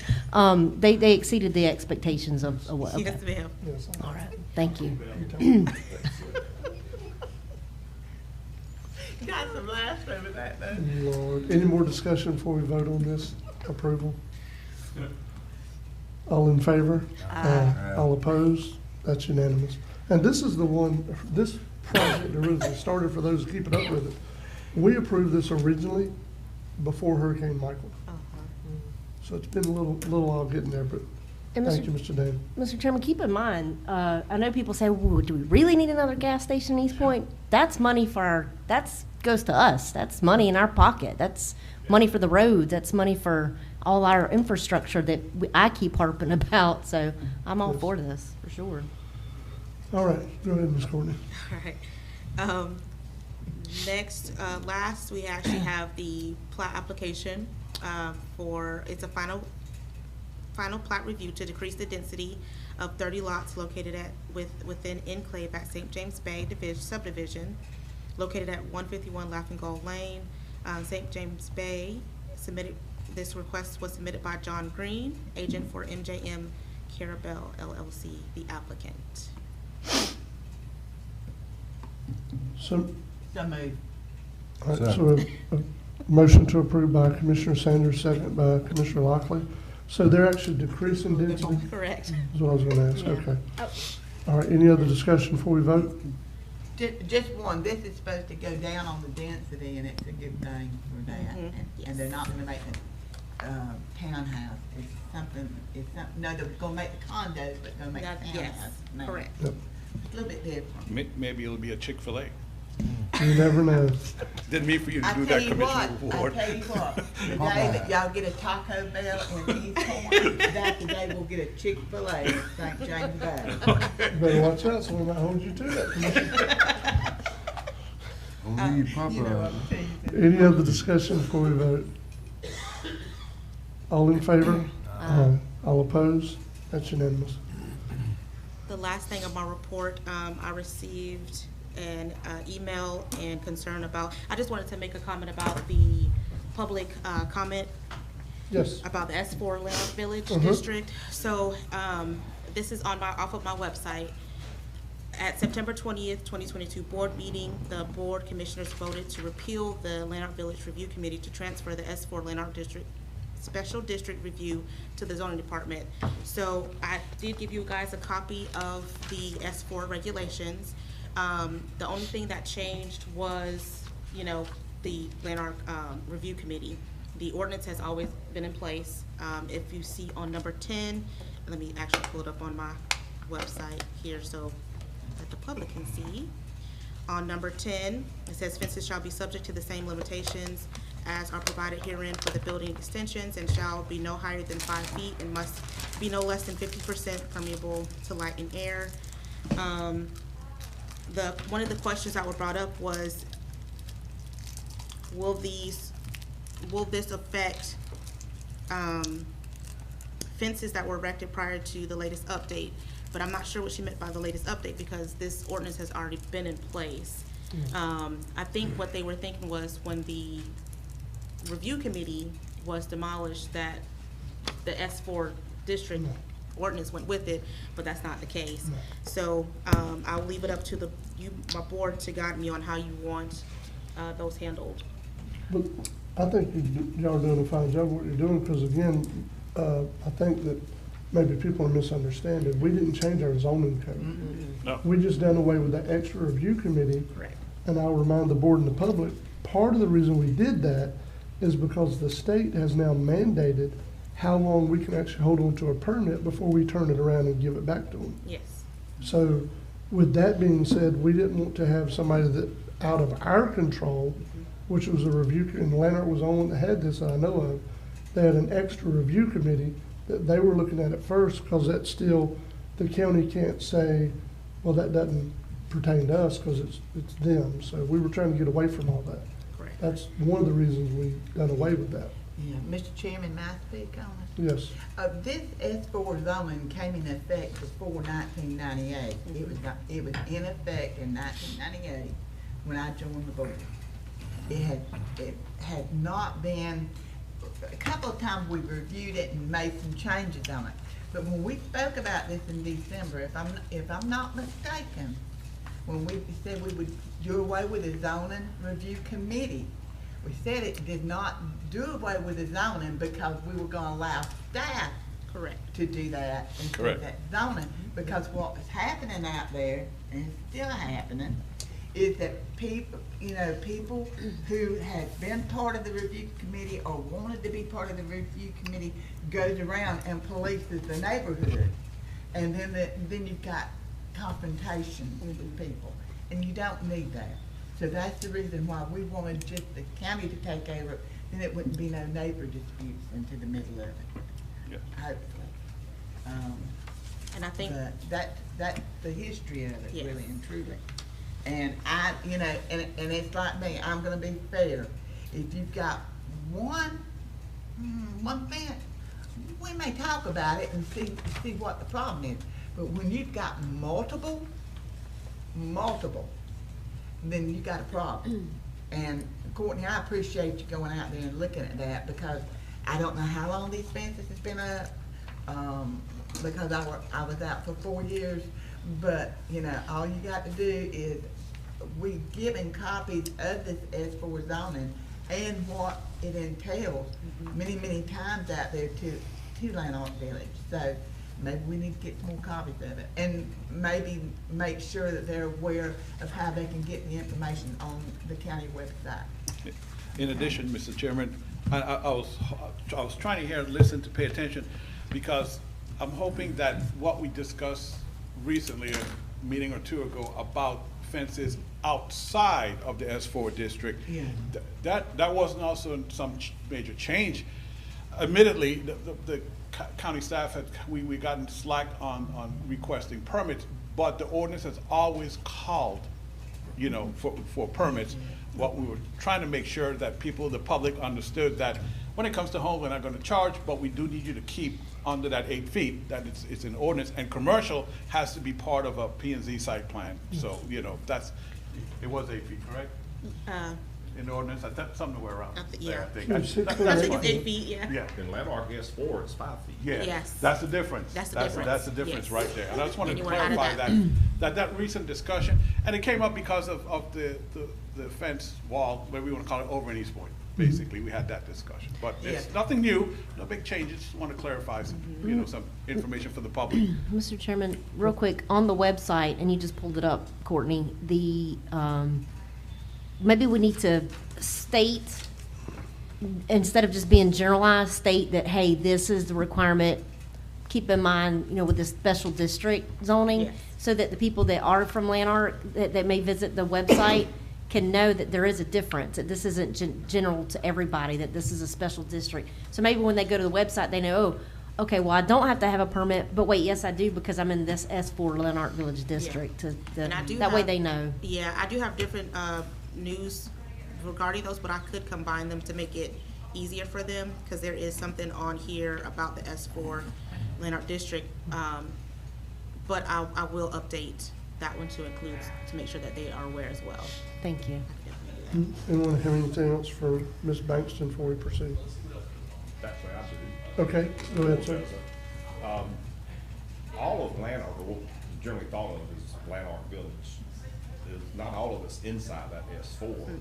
Some of us outside the S4. So maybe, do you have a map on the website so people can see visually what the boundaries of the S4 are? And if we don't, maybe consider putting one on there. Isn't the S4 basically around the old barracks? Yeah, it's the old barracks. Camp Gordon Johnston area. Yeah.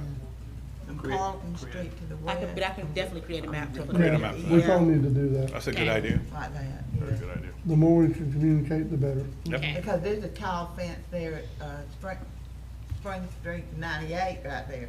But that's outside the district because it's the Yeah. apartment proper. Thank you, Mr. Chair. No problem. Ms. Griffith, we're up to you. Okay. I'm getting low on laptop batteries, that's why I just took a picture of my screen in case it cuts off on me halfway. Yeah.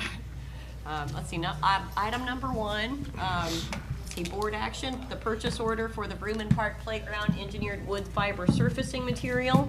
Game Time will begin the refurbishment services on the 3 other county play structures, Kendrick Park, D.W. Wilson Park, and Vrooman Park, within the next 3 weeks. As part of the DEO Hurricane Michael Assistance Grant, Vrooman Park's upgrade also includes a refresh of the wood chip surface material.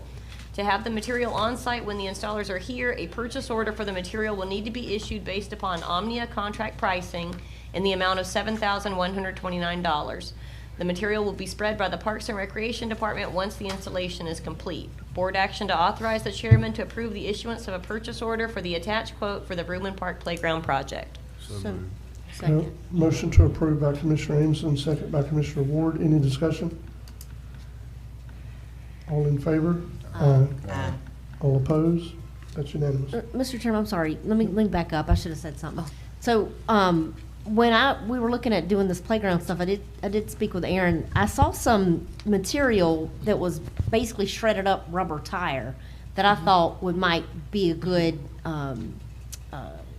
area, a good substrate to put down, surface material to put down. But then talking with some Parks and Rec folks and with Aaron, we decided that the mulch is actually a better option. The rubber gets hot. It gets hot.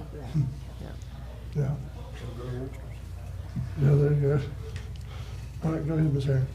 Okay. Next item is item number 3. Item 2.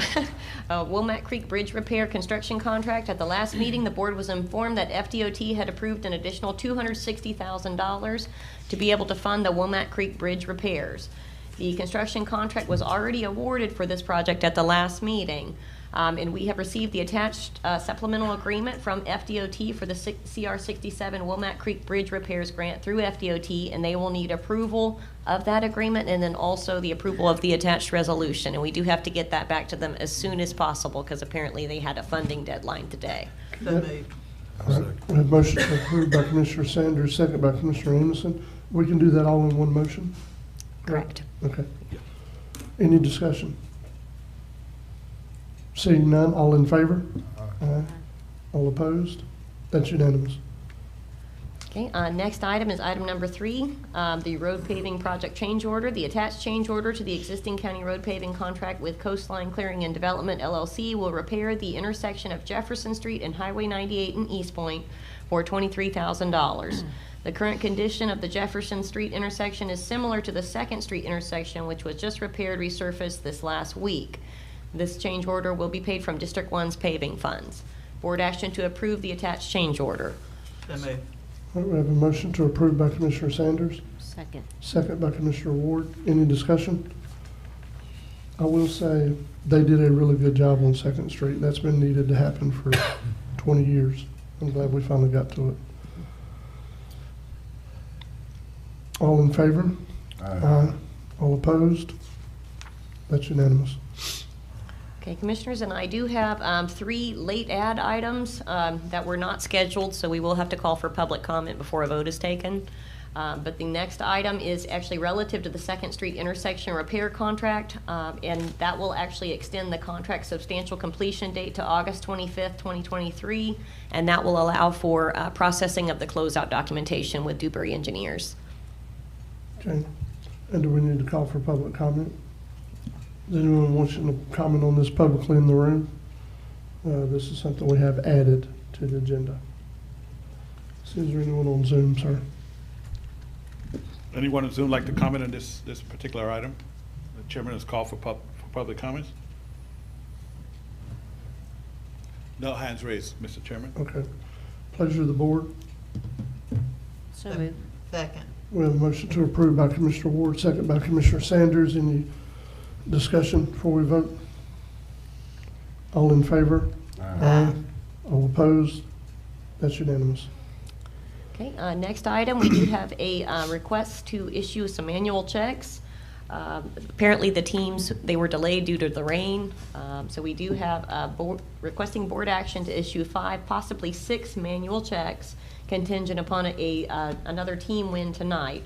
Pursuant to the county's youth sports funding policy, 5, possibly 6 teams are advancing to the state tournaments for Dixie Youth softball and baseball to be held between July 4th and July 8th. All teams advancing to state will receive $2,500 apiece. To date, we have the Franklin County Darlings, the Franklin County Bells, Franklin County Ozone, Franklin County AA, and Franklin County AAA, all advancing to state. And the one team that is supposed to play tonight that we are not sure of at this time will be the Franklin County Angels. They could be added to this list, so it's permission to issue 5 to 6 manual checks. Give them the money. Motion approved by Commissioner Sanders, second by Commissioner Lockley. Before we take action on this, though, is anyone who wants to comment on this publicly, since we did add it? No, good. Seeing no public comment, what about? Anyone on Zoom would like to comment on this issue before the board? No hands raised, Mr. Chairman. So I'm going to go on a limb here. If I'm wrong, I'm sorry. I think 4 of these 6 played through the tournament undefeated. Wow.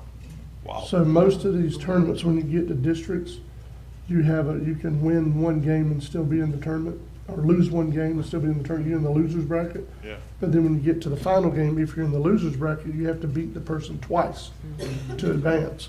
But 4 of these 6 teams went through this district tournament undefeated. They never got in the losers bracket. That's why I get so excited. I love Yeah. it. Sounds to me like we need to buy some brooms.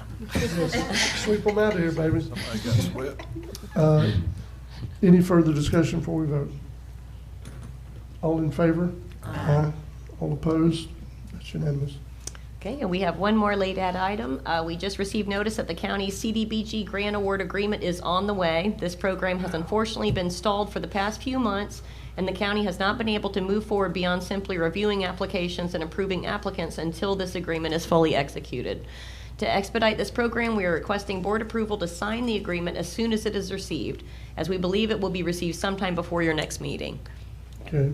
We have a motion to approve by Commissioner Lockley, I'll second. second by Commissioner Ward. Anyone wanting to comment on this publicly before we take action? Since it was not on our published agenda. Nobody in the room? Anybody on Zoom? Once again, the chairman is calling for anyone on Zoom to comment on this. No hands raised, Mr. Chairman. Yeah, I am glad to see us get to this point. Yeah. What was it, November, when the governor made the announcement? Yep. It's taken a long time. Golly.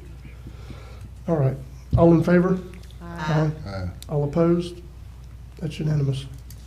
Okay, additional board information item. The June 8th auction held at the County Road Department through Florida Auction Network was well attended, and departments were able to remove surplus and/or obsolete equipment. Upon the conclusion of the auction, the county received approximately $101,117.60. The proceeds were distributed as follows to the corresponding departments. The library received $40.80, the general fund $1,136, Parks and Recreation $10,745.60, Emergency Management $2,551.60, and the Swiffer Wet Jet Mop was sold for Commissioner Amison. It must have. They sold everything. The road department check was $54,193.60. Solid Waste received $23,400, and the Healthcare Trust Fund received $9,050. Thank you, Ms. Aaron. Anyone have anything else for Ms. Aaron before we proceed?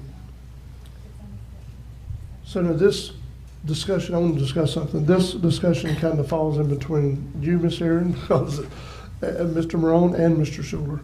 So I asked the TDC board, we had on their agenda last week, for a recommendation for us to pursue changing or redesignating all of our county sports facilities so they fall under the ability to use TDC tax dollars to do improvements to them, and or go to the next phase of tourism here, which is sports tourism, which is a big deal. This is not something we're trying to vote on today, but again, the TDC board did have it on their agenda. They did, by unanimous vote of the board president, make that recommendation to the county. So this is something between staff and Attorney Schuler, maybe we can have on an upcoming meeting, so it can be up to the board to make that legislative finding about that action. So I just wanted to mention it today. Well, can I comment? Yes, ma'am, you can. Kendrick Park was built for tournaments. That's the reason why we built that place. Have y'all had a tournament anytime lately on that park? It's been a couple of years. Yeah, a couple of But years. it's been in the last 2 years. Yeah. We need to have it every year. Mhm. Every year. We need to put in bid and everything and get some tournaments in here. And they say hotels, motels. We got enough rental places that I think they would come together. And the way the teams are, usually, and I'm wrong, I just pointed out, usually they say as long as it's within an hour's drive to where they can play. You know, the last time we had tournaments, they were in Wakulla and St. Joe, Yes, the they were. places to stay. They were. So, you know, soon there may be something around here that we can do and more stuff being built. But I was just wanting to say that I want to be out here in the front and say, let's start promoting and let's get these teams in here playing ball. Because it's year round now. I mean, there's something, I was looking on TV yesterday and there's an athletic, unlimited softball now. And I mean, it's just rolling, you know, so this is good. And it's good for our youth, and it's good for everybody to go out there and see them games, because those kids are awesome. And Mr. Chairman, to add to that, and I've been talking to John Solomon, our TDC director, you know, I referred to what's called a 5th cent TDC tax to help with sports complexes so that we can get maybe a big sports complex up 65 one day, just, you know. But to do that, we have to increase, of course, the tax itself. We're at what, 3 cents, 3%, so we need to add 2 more. But even going up, you know, back when we voted on this, what, 3 years ago, it didn't have to go to referendum. It was a majority vote of the board. But now I think the Florida statutes changed, unfortunately, to where we have to go to referendum even if it's 1 cent. So I think that that's something we need to look at in the future too, to go ahead and we'll just shoot, in my opinion, I think we just shoot for the 2 instead of just the 1, since it has to go to referendum anyway. But I'm gonna meet with John he and I are supposed to sit down and talk about it further, and I think we're gonna see if you could sit in with us and talk about it, because that's something I think for moving forward for our future. We obviously have a lot of great young talent in our community. I know that the Parks and Rec budget has probably been strained from all these teams going to the state, but you know, we need to make sure that we have our youth is taken care of and in mind when we do things in the future for our county, so. Well, Commissioner, any improvements we're able to do to any of these facilities is going to benefit our local kids. Yeah, there might be other teams being advertised and brought in here for tournaments and such, but the real benefit are to the kids that can enjoy that park every day of the week. You know, that's going to be the real benefit. But anyway, that's all I had. Anyone else have anything for Ms. Griffin? All right, Mr. Brown. Okay. You're up Commissioner, next. page 7 of 10.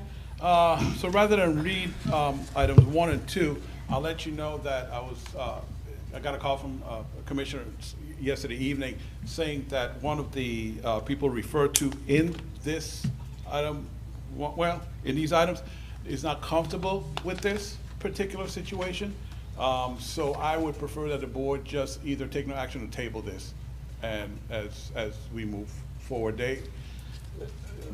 They're asking for something, I guess, is totally different. It's, from what I understand, the one person wants, what was presented as a $10,000 raise to an employee. I'm sorry, I can't really get behind that, but I'm not going to deal with that right now.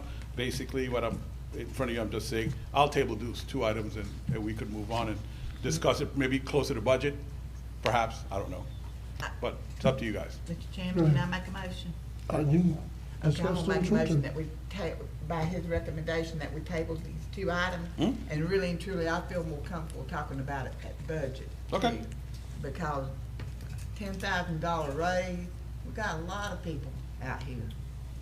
And I'm gonna tell you, I'm for being fair to everybody, but throw it out here, and here you are in June now, and we're gonna have our budget in July.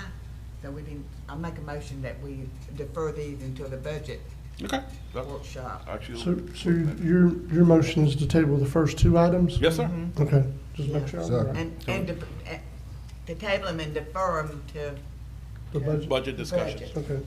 We'll discuss it then. All right, so, Which is coming next month. yes. Okay. So we have a motion by Commissioner Sanders to table items 1 and 2. Sorry. We have a second by Commissioner Lockley. I thought I heard you, but I wasn't sure, Commissioner, I'm sorry. Any discussion before we vote?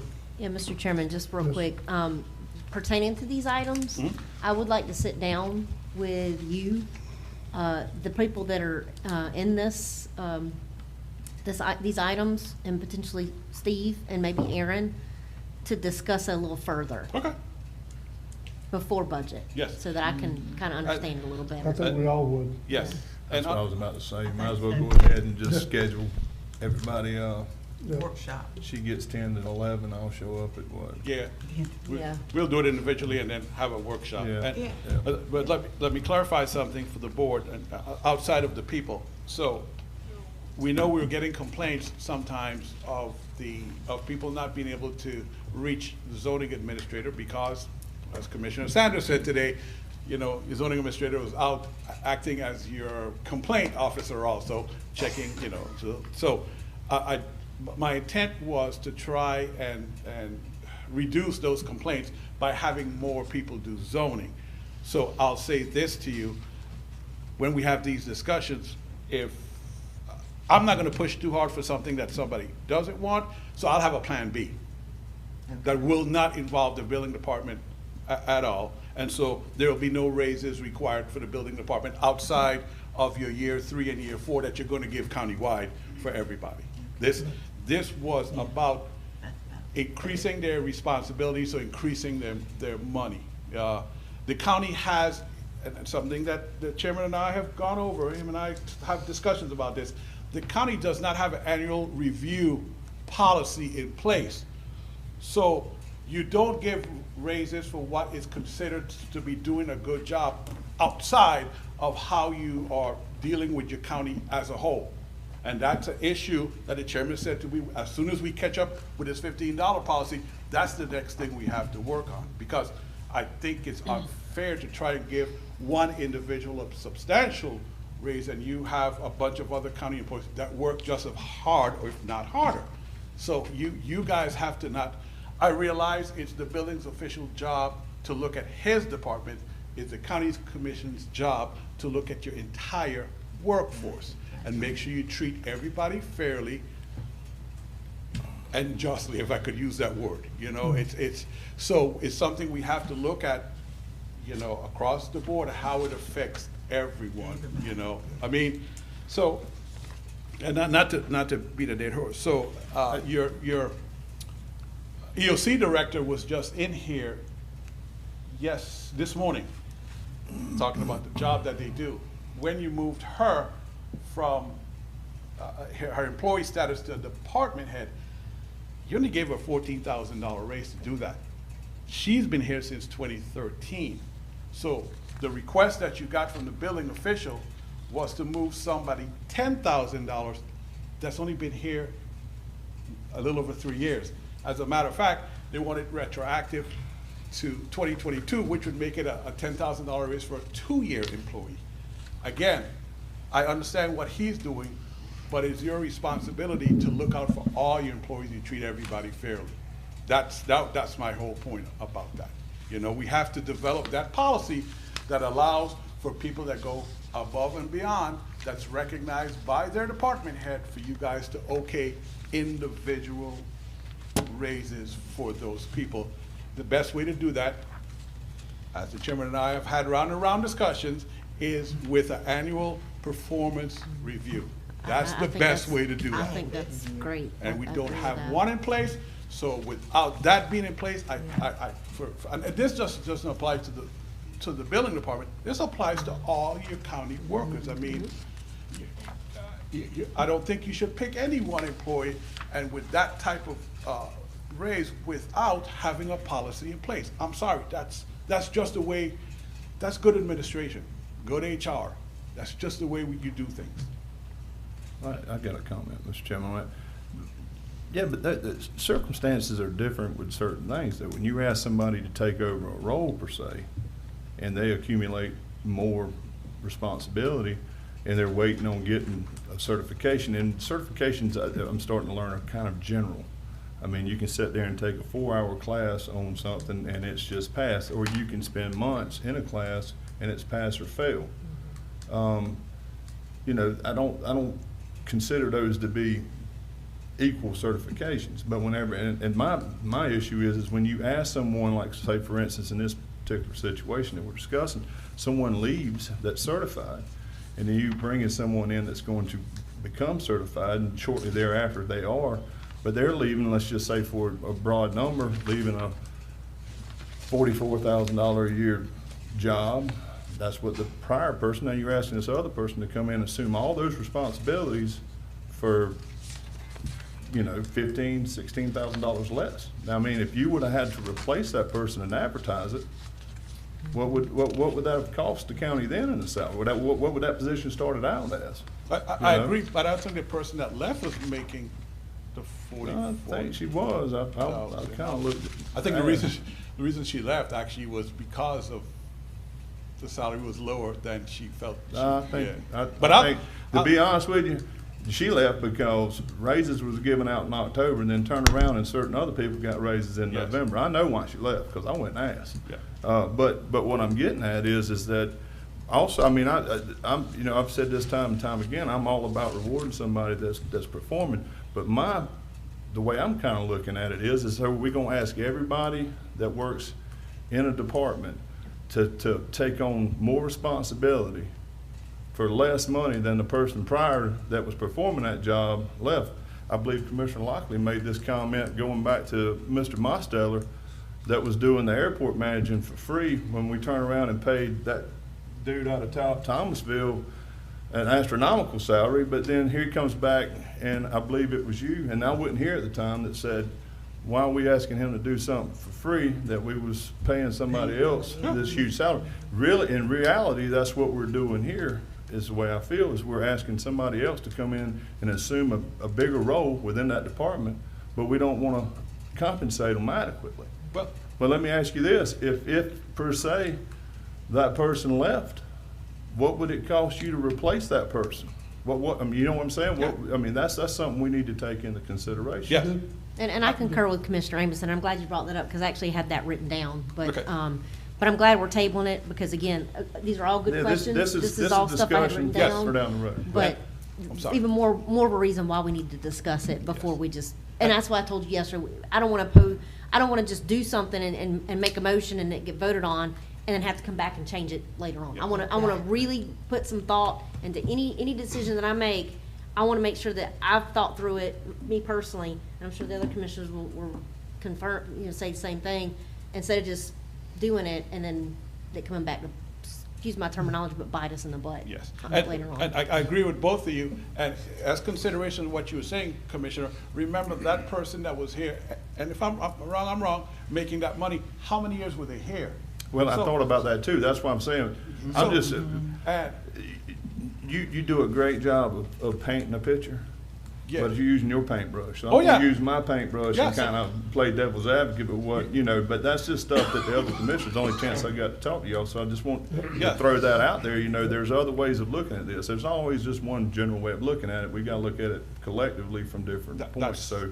why they're I five was of you. taking my opportunity while we're all under some sunshine right There you here go. to spread some sunshine. That's what we gotta do. But yeah, Yep. I mean, let's have these discussions. Let's get together and talk Because- with the people involved. Well, yes, with the people involved, but just, my thing is just keep it so that it applies to everybody across the board, how we're gonna treat all your county employees. That's all I wanna make sure. I'm not against anybody doing better, because by the same token, we talk about salary, so are we going to count, when they came to the county, did they have any experience at all in what they were doing? Or did they learn it all working for the county and the county paid for all their training? See, all that has to be considered when you talk about increases, raises, and how much you're gonna pay people. So I agree with everybody. There's a lot of food for thought that we all, and somebody said workshop, and I think you're right. I think after you guys, we sit down and we talk individually, then we need to have a workshop, or we could discuss it at the budget workshop, like Commissioner Sanders is saying, so we all have a clear understanding and we're all on the same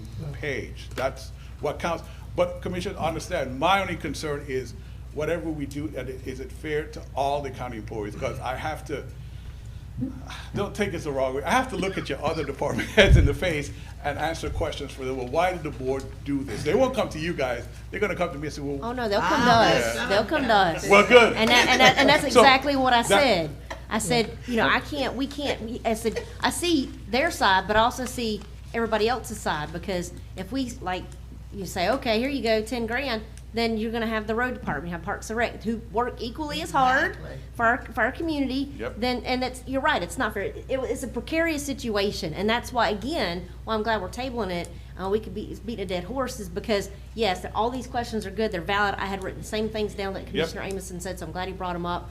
But we just need to meet again, so that we can hash it all out, to make sure everybody is treated fairly, so that we're not discrediting other county employees that we are, let's face it, we are in charge of, to basically say, well, somebody's work is worth 10,000, but yours is only worth 5,000. You know, we gotta make sure that we are all on the same page with that. And that's one of the reasons too that we brought up at the last meeting, the chairman did, about possibly trying to pay the last 2 years of the Evergreen. Yes, 2 years you on know, time. steady stuff.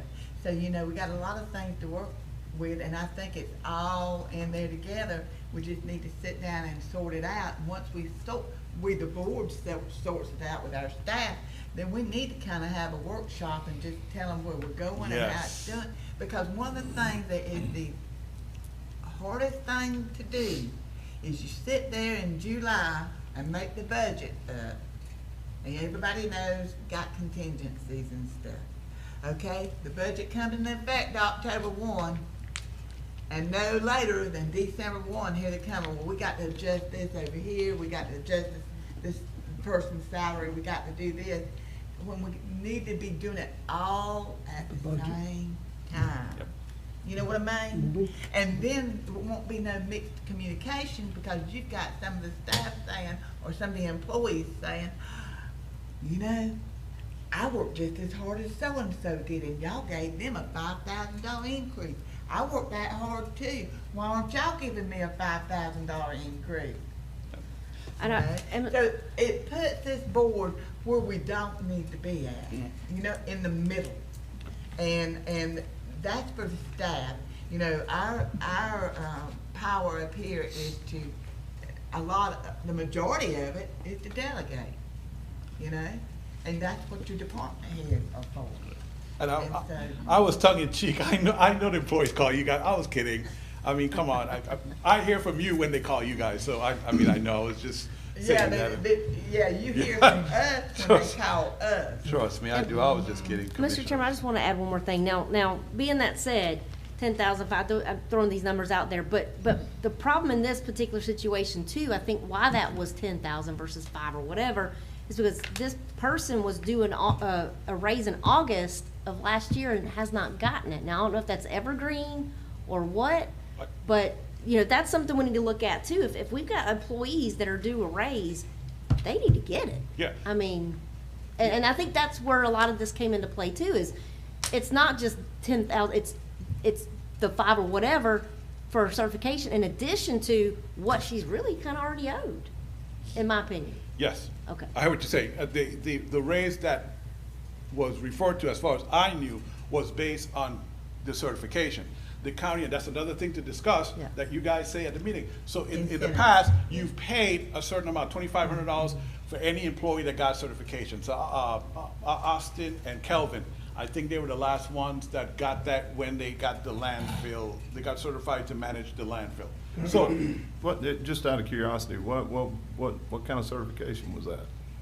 They're certified to be a, I don't know what the term is called. Landfill operator. Yeah, landfill operator, but without a landfill operator, the landfill, you gotta close it if you don't have. No, one. I understand. Yeah. I'm just curious what. The process? Yeah, well, I mean, was it a 6-month certification? That sounds fun.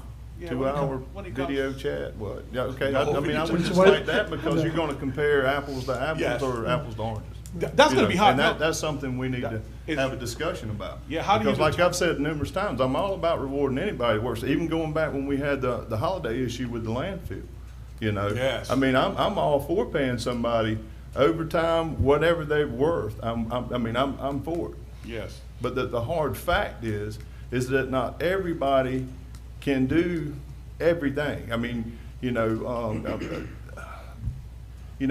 can't take one of those guys that's running that dump truck over there and put them in this office to do her job. He just don't have, number one, Vice the versa. education of it. CDL Doesn't have the license. grasp and understanding. I mean, different jobs have different scopes. They should be paid differently, which they are.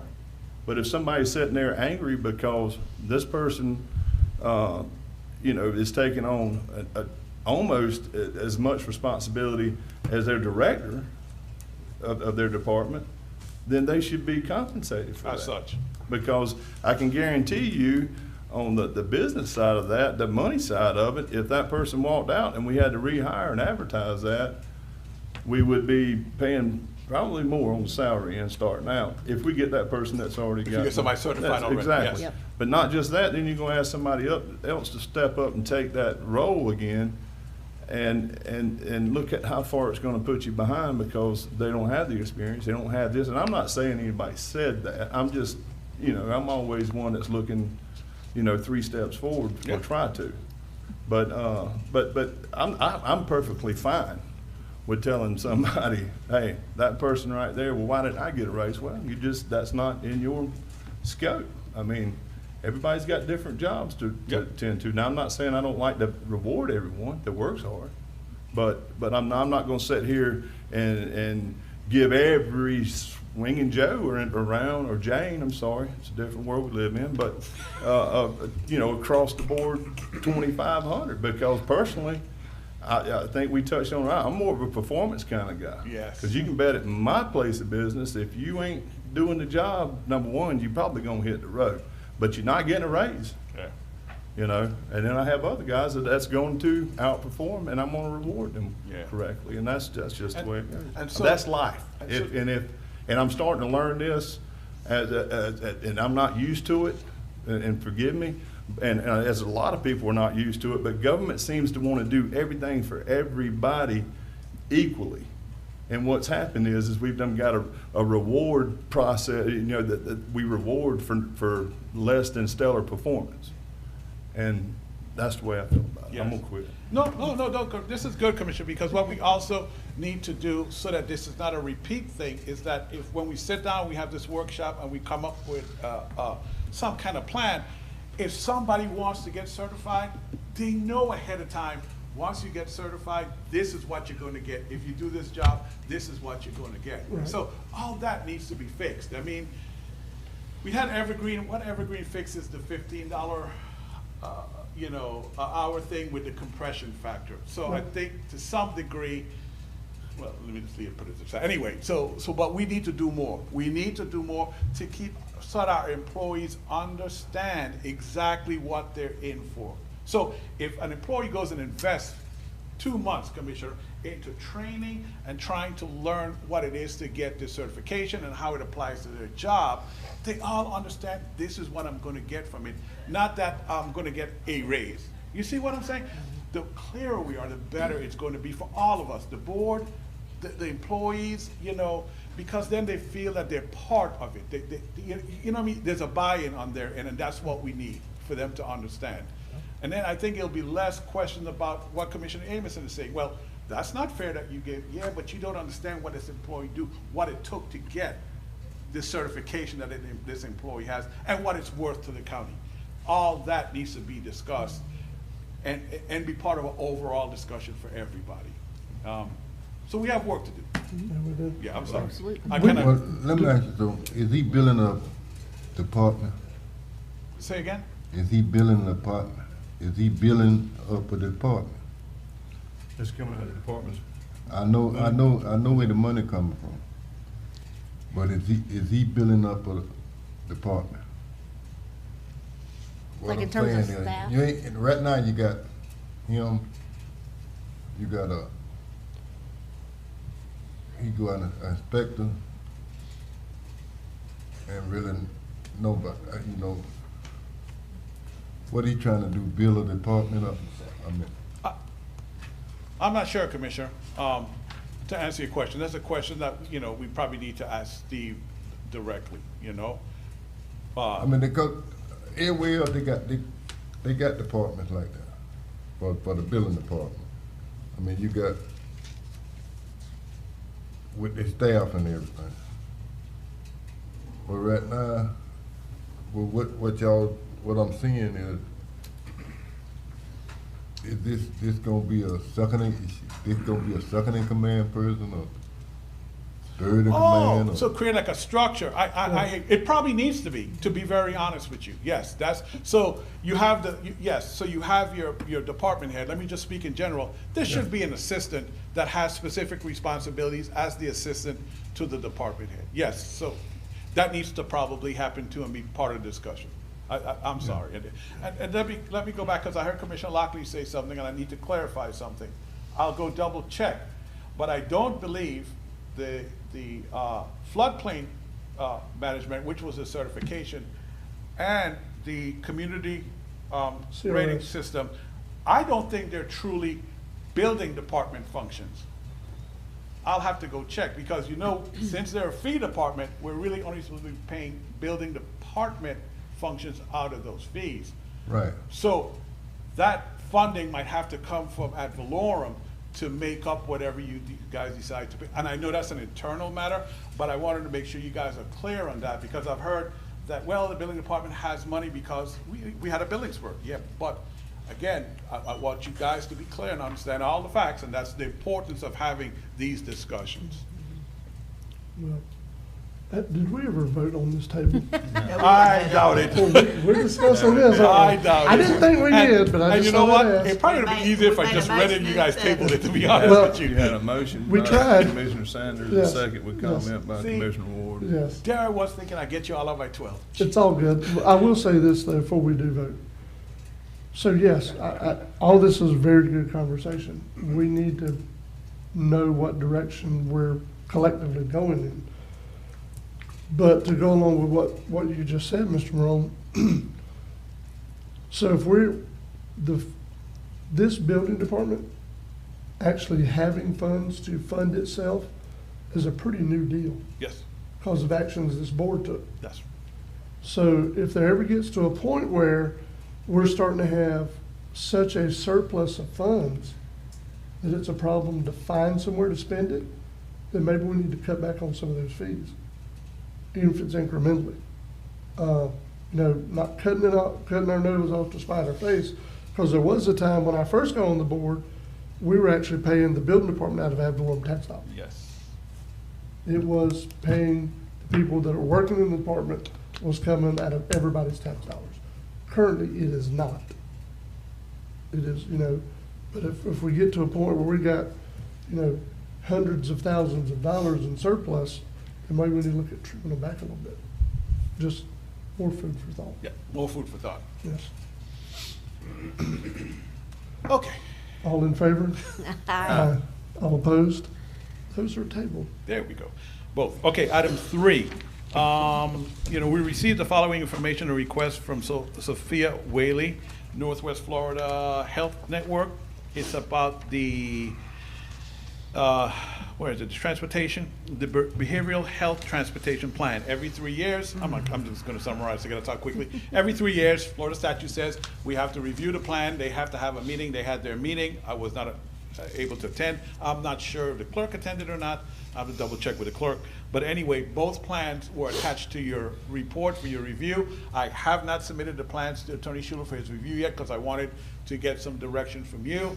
If you guys are good with the plan, I would ask for a motion that approves it contingent on your attorney really looking at both plans, looking for the devil in the details, make sure there are no big changes, and then we can get the chairman to sign it. Yeah, I think it looks the same as it did before, looking at them. Okay. Because you sent us both copies. Yes, I did. From 2020 and Yes. the one they're looking at. And Ms. Whaley said there were no substantial changes. And just to clarify, Mr. Chairman, if you don't mind, for the public to be aware, this is something that we basically are required to do by Florida statute. Basically, our mentally, people that are in the community that gets what they call Baker Acted or have behavioral health issues, that we have to make sure that they have a way to get to the Appalachian Center, the mental health facilities, and our surrounding areas. Correct. And that's what this is for. I just want to make that note for the record so that people will know what we're talking Yes. about. So I'll go ahead and make a motion to approve this contingent on Attorney Schuler's review. Okay, so a motion to approve contingent on the attorney's review by Commissioner Ward, second by Commissioner Amison. Any discussion? All in favor? Aye. All opposed? That's unanimous. Item 4, the ever so famous Commissioner Amison ethics class. He hasn't been blessed with one of those yet. I wish you had one through FAC, though. That Well- mean I'm gonna be certified? They do, Commissioner Sanders, but Right. it's actually longer. If you go down there the day before, it's like 5 or 6 hours for some I reason. didn't want to tell him that. Oh. Sticky I there. want him to experience it. It's a long class. Well, It's a long class. And they are having it. Experience. Commissioner Amison, I want to pick with my brush and tell you, don't go that way. Stay with the Saturday class. Sometimes between Commissioner Sanders and my wife, you guys get some treats that to have. We try to make it a very friendly, inviting, type, fun-loving class. By the way, the first class that Attorney Jennifer Schuler gave, it was virtual. She'll be in person for you guys because it's longer, but she gave it to the airport board. They were the first. It went over really well. I was gonna ask how that. Yes, that went really good. Steve did a good job with that and, asking some of the questions and, so, yeah, really well. Just, Mr. Chairman, for the record, Yep. they are having this class Tuesday, the day before our conference begins, for those that want to attend it in Yes. person with FAC, 6 hours Florida long. Association of Counties. So just throwing that out there. But it's also one of those things where when you first get there, they give you breakfast.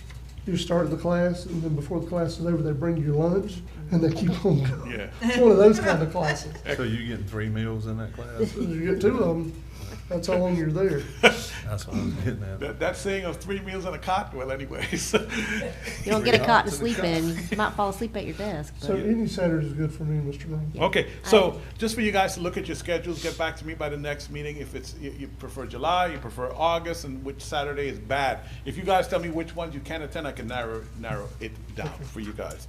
Now your next meeting, speaking of your next meeting date, it is on Wednesday, everybody, July 5th, not the 4th. The 4th, is a federal holiday, and nobody will be in here with you on that Tuesday.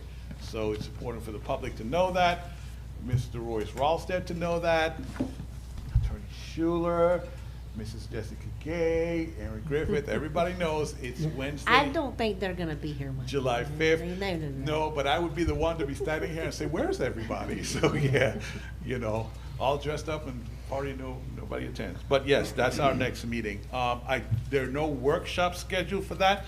As we get to Attorney Schuler's report in a minute, I think he's trying to look at 2 workshops, 5 o'clock and 5:05, the second meeting in July. So that'll be, okay? Anyone have anything else for Mr. Morone before we proceed? I do, Mr. Chairman, if you don't mind. I was contacted by Captain Ham with the Franklin County Sheriff's Office last night. Apparently they've had some campsites, camp tents, things at the property that the county just obtained. It's between, you got Mike's convenience store over there, and then you got the park, was it Millender's Park? Yep. And then the lot next door that the county just obtained or acquired, there's campers, or not campers, camping going on with, it's apparently disaster, trash, garbage that's been thrown about. So the suggestion was, I know politically wise, the county is not in the land clearing business, but I don't know if we could, there's actually a little trail, I stopped by there on my way to here today. They've got actually a little trail cut through there as well, where I guess they've been accessing this property. So I don't know what we need to do to maybe get some of this land cleared, or something to where, a fence, something where we can prevent these people from accessing our property. Y'all mind if I contact Buster and possibly put up a temporary fence? That's But after. we probably could put a fence, but Michael, other than like just taking down those big oak trees without knowing what we're gonna put where, you know what I'm saying? Because there is gonna be like a site plan done or whatever. Yeah. So we know what we're putting where. but I don't want to just start taking down big trees, but if we could do nothing How but about cut out all the smaller in brush in between? between. Okay. And then possibly put up a fence. I mean, that's- Maybe just you know, bush hog? Just, But yeah, yeah, just bush or bush clean the hog all underbrush. over. That way they can see, Yeah. because I don't think they're gonna camp if they can be seen from the Yeah. road. They wanna hide, they don't want, you know. Yeah. Yeah. Bush But that's- hogging would actually help with the survey work as well, Yes. True. you know. so- And I know the so- county got some new equipment that might help facilitate that. Mhm. But And am I good with an expense for a fence? I know it would be a temporary fence, Yeah, but just that's- temporary. you guys good with that? Okay. thank you. Okay. Anything else for Mr. Merle? All right, before we go to you, Attorney Schuler, let's take 2 or 3 minutes, and we'll come back to you. I just need to ask, I'll Okay. ask my. Go ahead. Go ahead. Just real quick, I need you and Michael Schuler to check with FWC on those, no wait signs down at Ocotney River. Yes. At Rio Vista. Yes. And ask them if we had the signs put up, would they enforce it? Before, they said unless it's a state rule or state law, they would not enforce it. Yeah. So I just want to verify it because we've got people inquiring about it, and they wanna know why we're not putting signs up. Yes. And Commissioner Emerson, you remember the last time I brought up, we talked about the Coast Guard. I was able to talk to someone from FWC, but no one from the Coast Guard kind of responded, to be very honest with you. I could try One of those again. feds or something, right? Michael, we need to do the same thing, and I know we've discussed it before, and some of them didn't want to do it at the time. But talking to more residents and more people that use it, it's one thing to come through the cut when it's rough, everybody knows you can't go slow. But when it is not rough, there needs to be no wait signs there. We need to have the same discussion there. By the cut? Yes. Is what you're saying? Okay. Because when it is calm, people are still flying through there, and it's causing problems for other people that might be in the cut, if I'm Okay. the correct way to say it. It's gonna be a hard, It is. that'll be a hard one to enforce though, It you know. will be. They're all gonna be hard to enforce. Yeah. The other thing I need for you to do, Michael. Yes, ma'am. Is to make sure that we put no camping signs out there at Island View. I come by there the other day and there was two campers backed up camping there. And I hate to see that, but we'll have to put a sign, no overnight camping. That's already an ordinance. Yes, that's what I was gonna thinking. So I'll just put the sign with the ordinance on it. Okay. That's what we've done at Carabel Beach and all. All right, let's take a couple of minutes, we'll come back and do Excuse me. Attorney Schuler's report.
Franklin County Commission is now back in session. We are going to Eternal Shoulders report.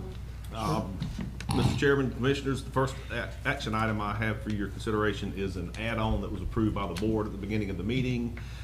This is my request for a public hearing on a proposed leave no trace ordinance for Alligator Point. I had received an email from Miss Michelle Darple about this matter on June the 5th. Apparently she has met and worked out some of the, or worked out, I should say some of, has worked out an accommodation with your Parks and Rec Department Supervisor, Mr. Davis, to resolve the issues that he had when this matter was brought up previously.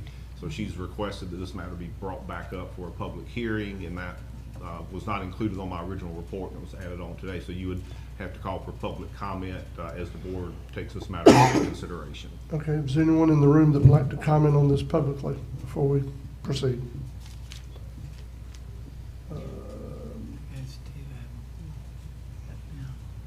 Please come forward, state your name for the record, sir. Good afternoon. My name's Gary Darple. Live on Alligator Point, have for 6 years, and I'll basically just let Michelle Darple take it from here since she's the spearhead of all this. But you know, there are some issues that we've discussed before, so I won't bring it up again and waste your time. I think it's important that Alligator Point is added to the leave no trace ordinance, so there's some continuity there. And I'll just leave it at that. Thank you for your time. Yep. Anyone else? Okay.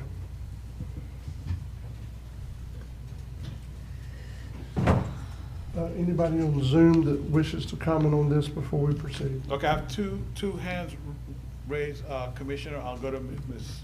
Michelle Darple first. Okay. And she's unmuted Yes. now. Hi, can you hear me? Yes, ma'am. Yes, sir. Thank you, commissioners, for allowing me to speak this morning, or this afternoon now, I guess.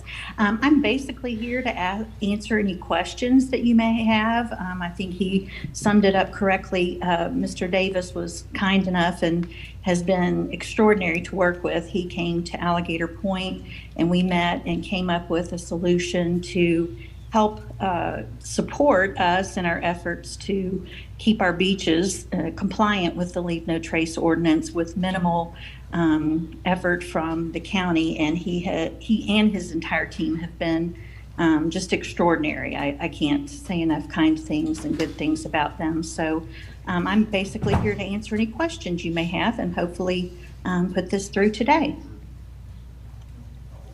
Well, thank you, Ms. Darpo. I appreciate it. We actually were talking about scheduling a workshop is what we talked about doing, correct? No, sir. I mean, that's up to the board. My request was to go ahead and schedule a public hearing so the board could consider the adoption of an ordinance. But if the board wants to work, because I know recently you have started a process of workshopping proposed ordinances, so that would be consistent. But then again, we've got the Alligator Point, or excuse me, the Bald Point golf cart ordinance that's moving forward without a workshop because there had already been a prior workshop. So up to the board. I'll follow whatever directions you give. I just misspoke. That's all. No, it's not in my district, so I'm not proposing to speak for the commissioner of the district. Yes, sir. All right, thank you, Ms. Darple. Yes, sir. Anyone else? There was Mr. John Berry. Okay. 1 second for me, sir.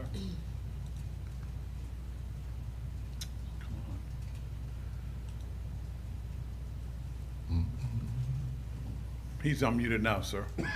Mr. Berry? Good afternoon, Commissioner, Mr.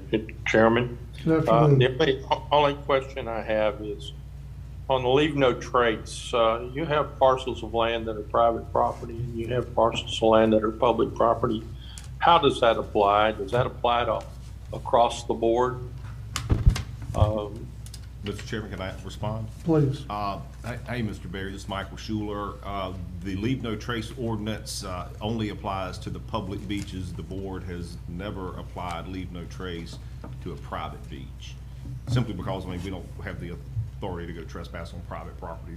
Even if it's a beach, it's still private property. It was kind of the same issue we ran into seemed like we had a prior ordinance where we were regulating beaches, and this board was wise enough to stay away from regulating private property, and some other counties got sued because they tried to regulate private property. Yes. Well, I think that's just something you got to take in consideration. You do that on Alligator Point because you have I know of two sections of the Gulf Beach side that are private. So just throw that out there to you. Thank you, Mr. Berry. All right. No more public discussion or questions on Zoom? That was all the people, wasn't it? Okay. No, sir. Okay. So pleasure of the board. Set it for a public hearing. Yes, ma'am. Okay, I'll make a motion that we set this to a public hearing. Second. So we have a motion to take this issue to a public hearing by Commissioner Sanders, second by Commissioner Lockley on the leave no trace for Alligator Point. Any additional discussion? Yes, Mr. Chairman, if you don't mind. I've discussed this in the past too, and we talked about the Carabel Beach area. I've recently gotten a couple emails, and I know we talked about the sea turtles and things nesting on the bay. Well, apparently there's nests there. I do think, in looking back at the many minutes from the last time we had this hearing, a lot of the issues that were brought up were private property versus public property, and specifically on Alligator Point. I don't think we have that issue on Carabel Beach. Well, The mean high water line, yeah. So I agree with that. I'm all for that. But if we do that, then we also, in my opinion, need to include Carabel Beach area. Just because, just basically continuity, in my opinion. Well, do you wanna, since we haven't Yes. discussed Carabel? Yeah, Mr. Chairman, Well, since we sorry. hadn't discussed Carabel Beach, do you want let's take it to a workshop, Jack? Well, I think realistically, they're very different in comparison, in terms of just like the golf cart ordinances that we have for the county. Again, yes, I think it's because in the last discussion we had about this, there really wasn't any discussion, because I looked back at it and I tabled it because there were so many questions. But it's nice to know that this individual did meet with Mr. Davis, because that was a lot of that was the discussion that was brought up, was discussing how to go out and facilitate this. But then there wasn't really a discussion about Carabel per se. So I feel like that we might need to do, what's your recommendation, Attorney Shaw? I see you over there with your wheels turning a little bit. I think they're both straightforward, and my recommendation was send them both to a public hearing. I can just schedule them back to back and have two different ordinances for the board to consider. And just to make sure that it's clear in my mind, let's make sure it's clear on the record. You know, I have proper instructions from the board. This would be the public beaches at Alligator Point and Ball Point, correct, Commissioner Sanders? Whatever public beaches is at Ball Point, yeah. Okay, perfect. Yeah. One of those, just, I think it's sun and sand, but Yeah. but I would include in that ordinance for your consideration the public beaches at Ball We're not- Point, Alligator Point, and then also the public beach area at Carabel. Okay. So do you amend your motion to reflect that? I amend my motion to reflect what the attorney recommended. I amend myself. All right, the first and second have been amended. Any further discussion before we take a vote? Seeing none, all in favor? Aye. All opposed? That's unanimous. Thank you. All right, Commissioners, moving on to the action items in my report. I've got three leases at the airport to be considered between Centric Aviation and Franklin County. The first lease is the FBO, what we call the fixed-based operations lease at the airport, and then there are two hangar leases that we have traditionally referred to as the John Bone hangar and the Randolph hangar. The leases are attached to my report. They're 5-year leases. These are terms that are consistent with the negotiations that principally I understand Mike and Aaron and also the airport board have looked at in terms of the FBO lease. And then the two hangar leases are modeled after the old John Bone lease that was entered into many years ago with Mr. John Bone We discarded the form of the lease that was used for Randy Randolph, so we have one uniform model lease moving forward for various hangars and new hangars that may be constructed.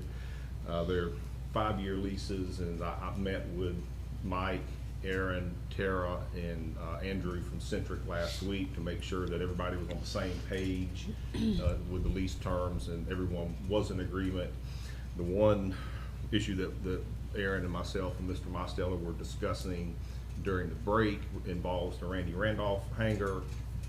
And just so it's clear, there would have to be a modification if the board approves these leases to the Randy Randolph lease. And that would be the description of the property to be leased to Centric. There's apparently an 80 by 60 hangar that's out there, which is known as the Randolph hangar. It just came to light to me this morning, and I think to these folks this morning, that 20 feet of that 80 by 60 is actually being used on the ground floor portion by EOC for storage. So we would have to excise out, so Centric would not be getting the entire 80 by 60. They would be getting a smaller footprint on the first floor, which is 60 by 60. Mr. Mosteller was explaining there's also an upstairs area for I guess office space. I guess it could be used for storage as well. It does not have ADA access. It only has basically steps to get into it. Apparently there's a little small electrical building that's affixed to the side of the 80 by 60 hangar. What we're proposing, since there's no ADA access to the upstairs, is that the lease to Centric would include the entire 80 by 60 footprint on the second floor, and then a 60 by 60 footprint on the ground floor, so that the 20-foot storage for EOC would be preserved. But other than that, the leases being proposed were the ones attached to the report, and they pretty much speak for themselves. They're the 5-year lease that the board had wanted, and the terms are consistent with everything that's been negotiated between the staff and Centric Air. So if the board has no specific questions for me, I mean, I'll be happy to go through as much or as little detail on either or any of the leases that the board would like for me to. I have a question on number 1, letter H. There's some language about if any kind of events that are, I guess, outside of regular day-to-day operations of the airport are going to be held, that there has to be an advance notice done. I know that there have been at least 2 or 3 events I know of in the past that have happened at the airport, and that none of that's been followed. I'm just making sure that the board is aware that that is in there. Okay. Because it's showing us 60 days before an event is held. And we need to understand as a board if we're good with that or if we're not good with that, because this is part of this lease. That's correct. So we either want it or we don't want it, but we can't not want it for this event and want it for another event. So I just wanted to highlight that. Yes, sir. And also, I would like to ask you, Attorney Shore, the termination provision of this lease or this contract is 180 days? Yes, sir. Section 4? Yes, sir, I'm looking at it right now. Okay. So even if it were a 25-year contract, it's a 180-day contract because we can terminate it anytime within 180 days, correct? Let me finish. It's a long paragraph. Let me read Yes, the sir, whole it is. paragraph. It is.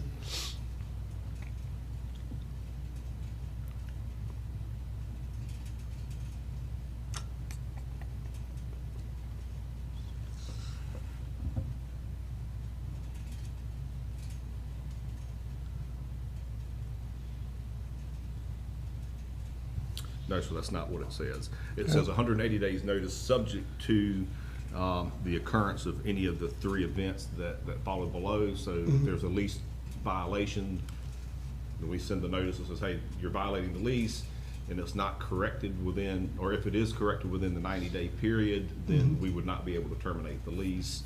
The other provision says that the 180-day termination provision would apply if the United States or any of its agencies permanently curtail or terminate use of the airfield for its intended purpose for general aviation. In other words, the airport's closed. And then provision 3, it says that the agreement of the parties for the services at the airport is terminated due to violations of this agreement by the other party. Then the county, upon not less than 12 months' notice, may terminate the agreement without compensation or penalty of any kind.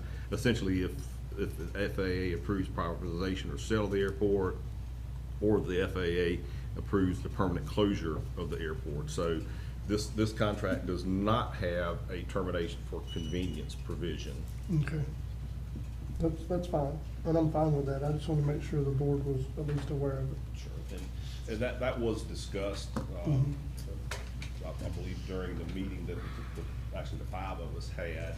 And Centric, frankly, wanted a 10-year lease. They're not getting that, so what they wanted was a more, at least a 5-year lease, and if there's a problem, they at least have an opportunity to correct it. But they wanted that 5 years. And so the board had indicated they were okay with a 5-year lease, and so that's what staff is proposing. Okay. Well, that answers my question.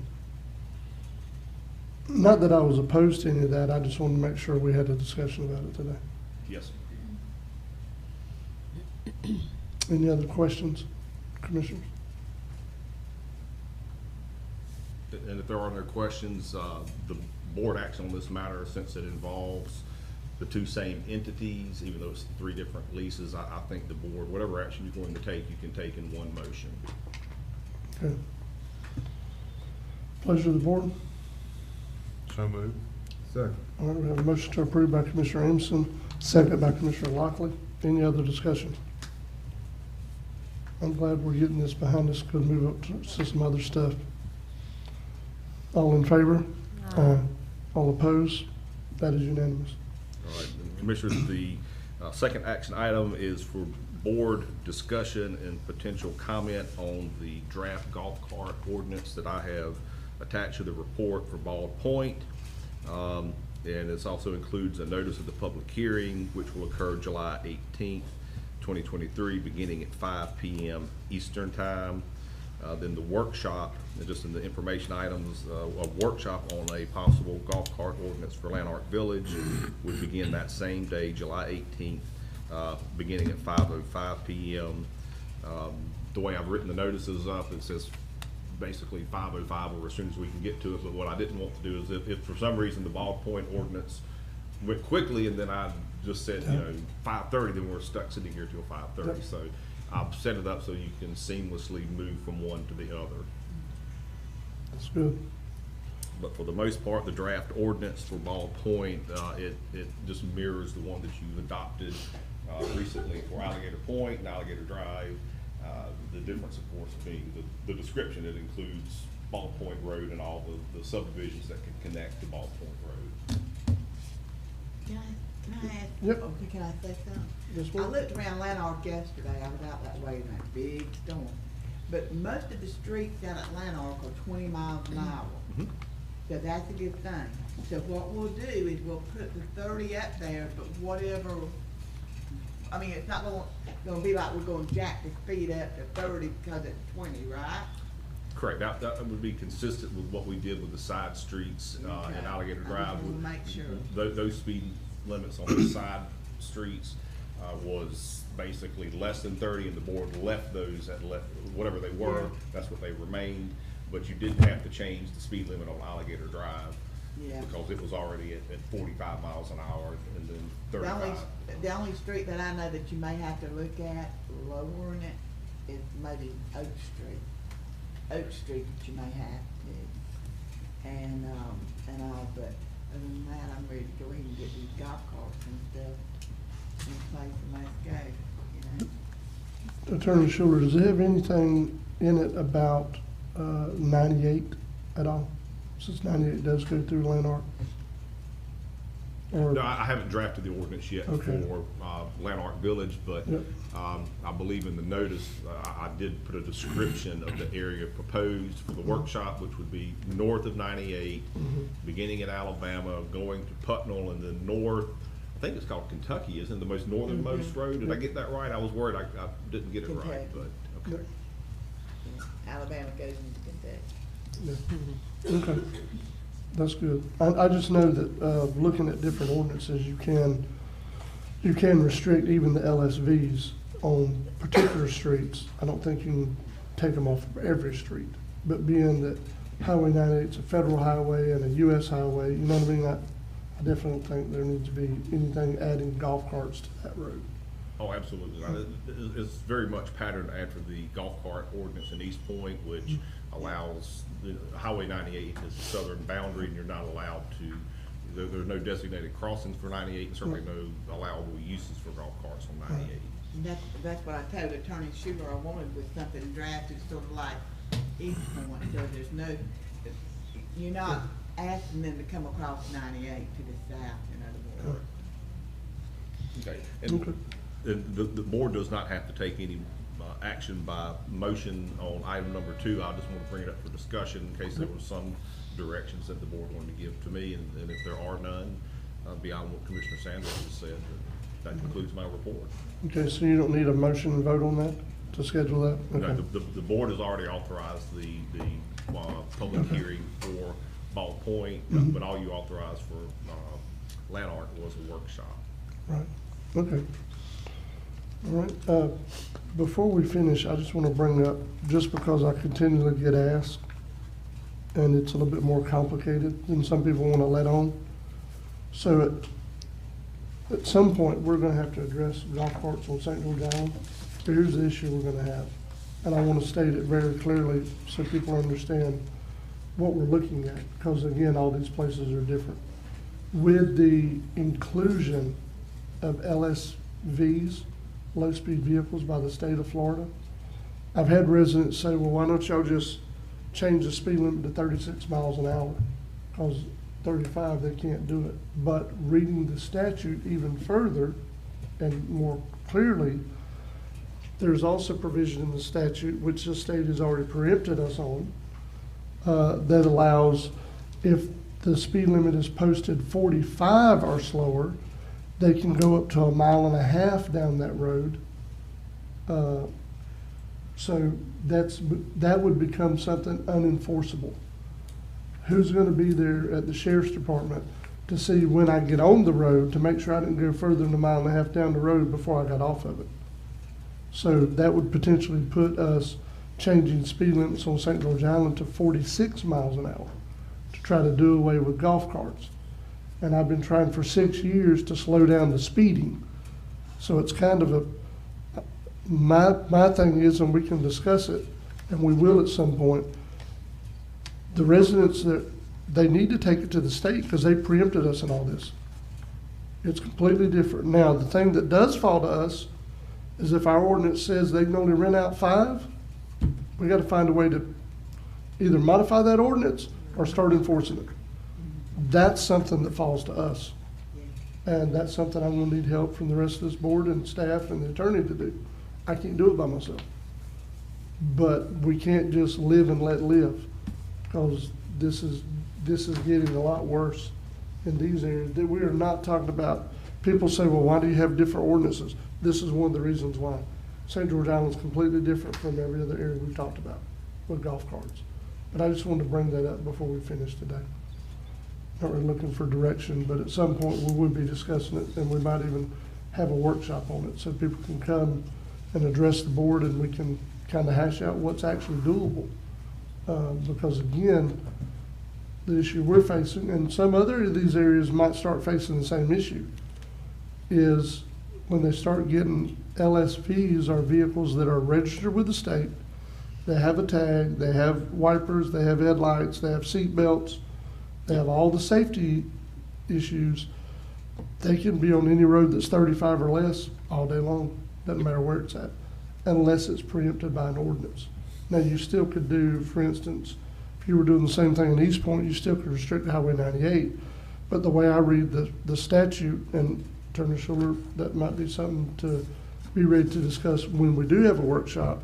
I will. I don't think you can say, okay, well, you can restrict roads, or we restrict all the roads. I don't think that's possible, but anyway, we'll have that discussion at a later date. That's all I have. Anyone else have anything for Attorney Schuler? Do you need to take action on number 5 on your report? It's on the information, but it says request. So is that an action thing, or is that just informational? Or have we already taken action, you're just letting us know what it was? I'm just letting you know. Okay. Because y'all have already accepted her offer of Okay. donation. I just wanted to include in my report a copy of the letter and the deed that Okay. I sent to Mrs. Wolf for her to sign and return the deed to us. And also letting her know that if she wanted the board to sign the charitable donation form, I've gotten subsequent clarifying instructions from our CPA that anything that's valued more than $5,000 has to be the subject of an appraisal, and she would have to be responsible for obtaining the appraisal. Okay. So, Sounds good. when and if I get the signed deed back, I'll record it and put it in Okay. my report. All right. Anyone else have anything for Attorney Schuler? Any commissioner comments today? Or we commented out? Never come. That's hard to do, right? Chairman, I got one thing on the, going to the airport. The tree removal with, Douglas. Yeah. I went and looked at they did a good job. They did what they were supposed to do. There's one little wrinkle. I guess whenever you're looking at something at an angle like that and you remove this, something else pops up behind it. So I think we've got about a cluster of 6 or 7 trees. And once they remove these, they, you know, now we can see them. So I think that might be an issue. I'm not sure. I'm just giving everybody a. If he does. Why don't you go ahead and take them down, Yeah, I mean. Well, And well, that's something we're gonna have to discuss either now or later, but I is mean. Bradley still over here? He's around. I mean, I don't think that's the problem. I just know that he did what he said he was gonna do, you know, and quoted us on. But like I said, whenever you know. I would just ask him, have him email me another quote, and we Okay. go from there. I'll get with him. Make your move. You know, and it's the same property owner, so I think we need to kind of go ahead and get it done now while we have their blessing.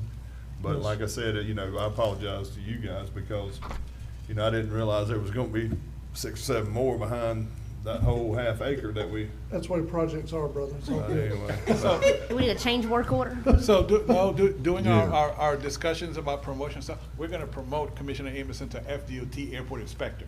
There you go. Because by the time he's through with this, he'll know everything he needs to know about runways and everything else. Be trained. He doing good. Yes, he is, Commissioner, yes, he is. He can add that to his resume. That's what we'll do. Any Add other- it to his resume. Any other commissioner comments? I don't need a resume to retire. Just go ahead and get it done, Autumn. Okay, I'll reach out and talk to Bradley. Okay. You need a motion on that? No. No, y'all don't take action on the Yeah. commissioner comment anyway, so. No. Yeah, we got it, Commissioner. We're Got good. it. Thank you, though. No other comments? All right, meeting adjourned.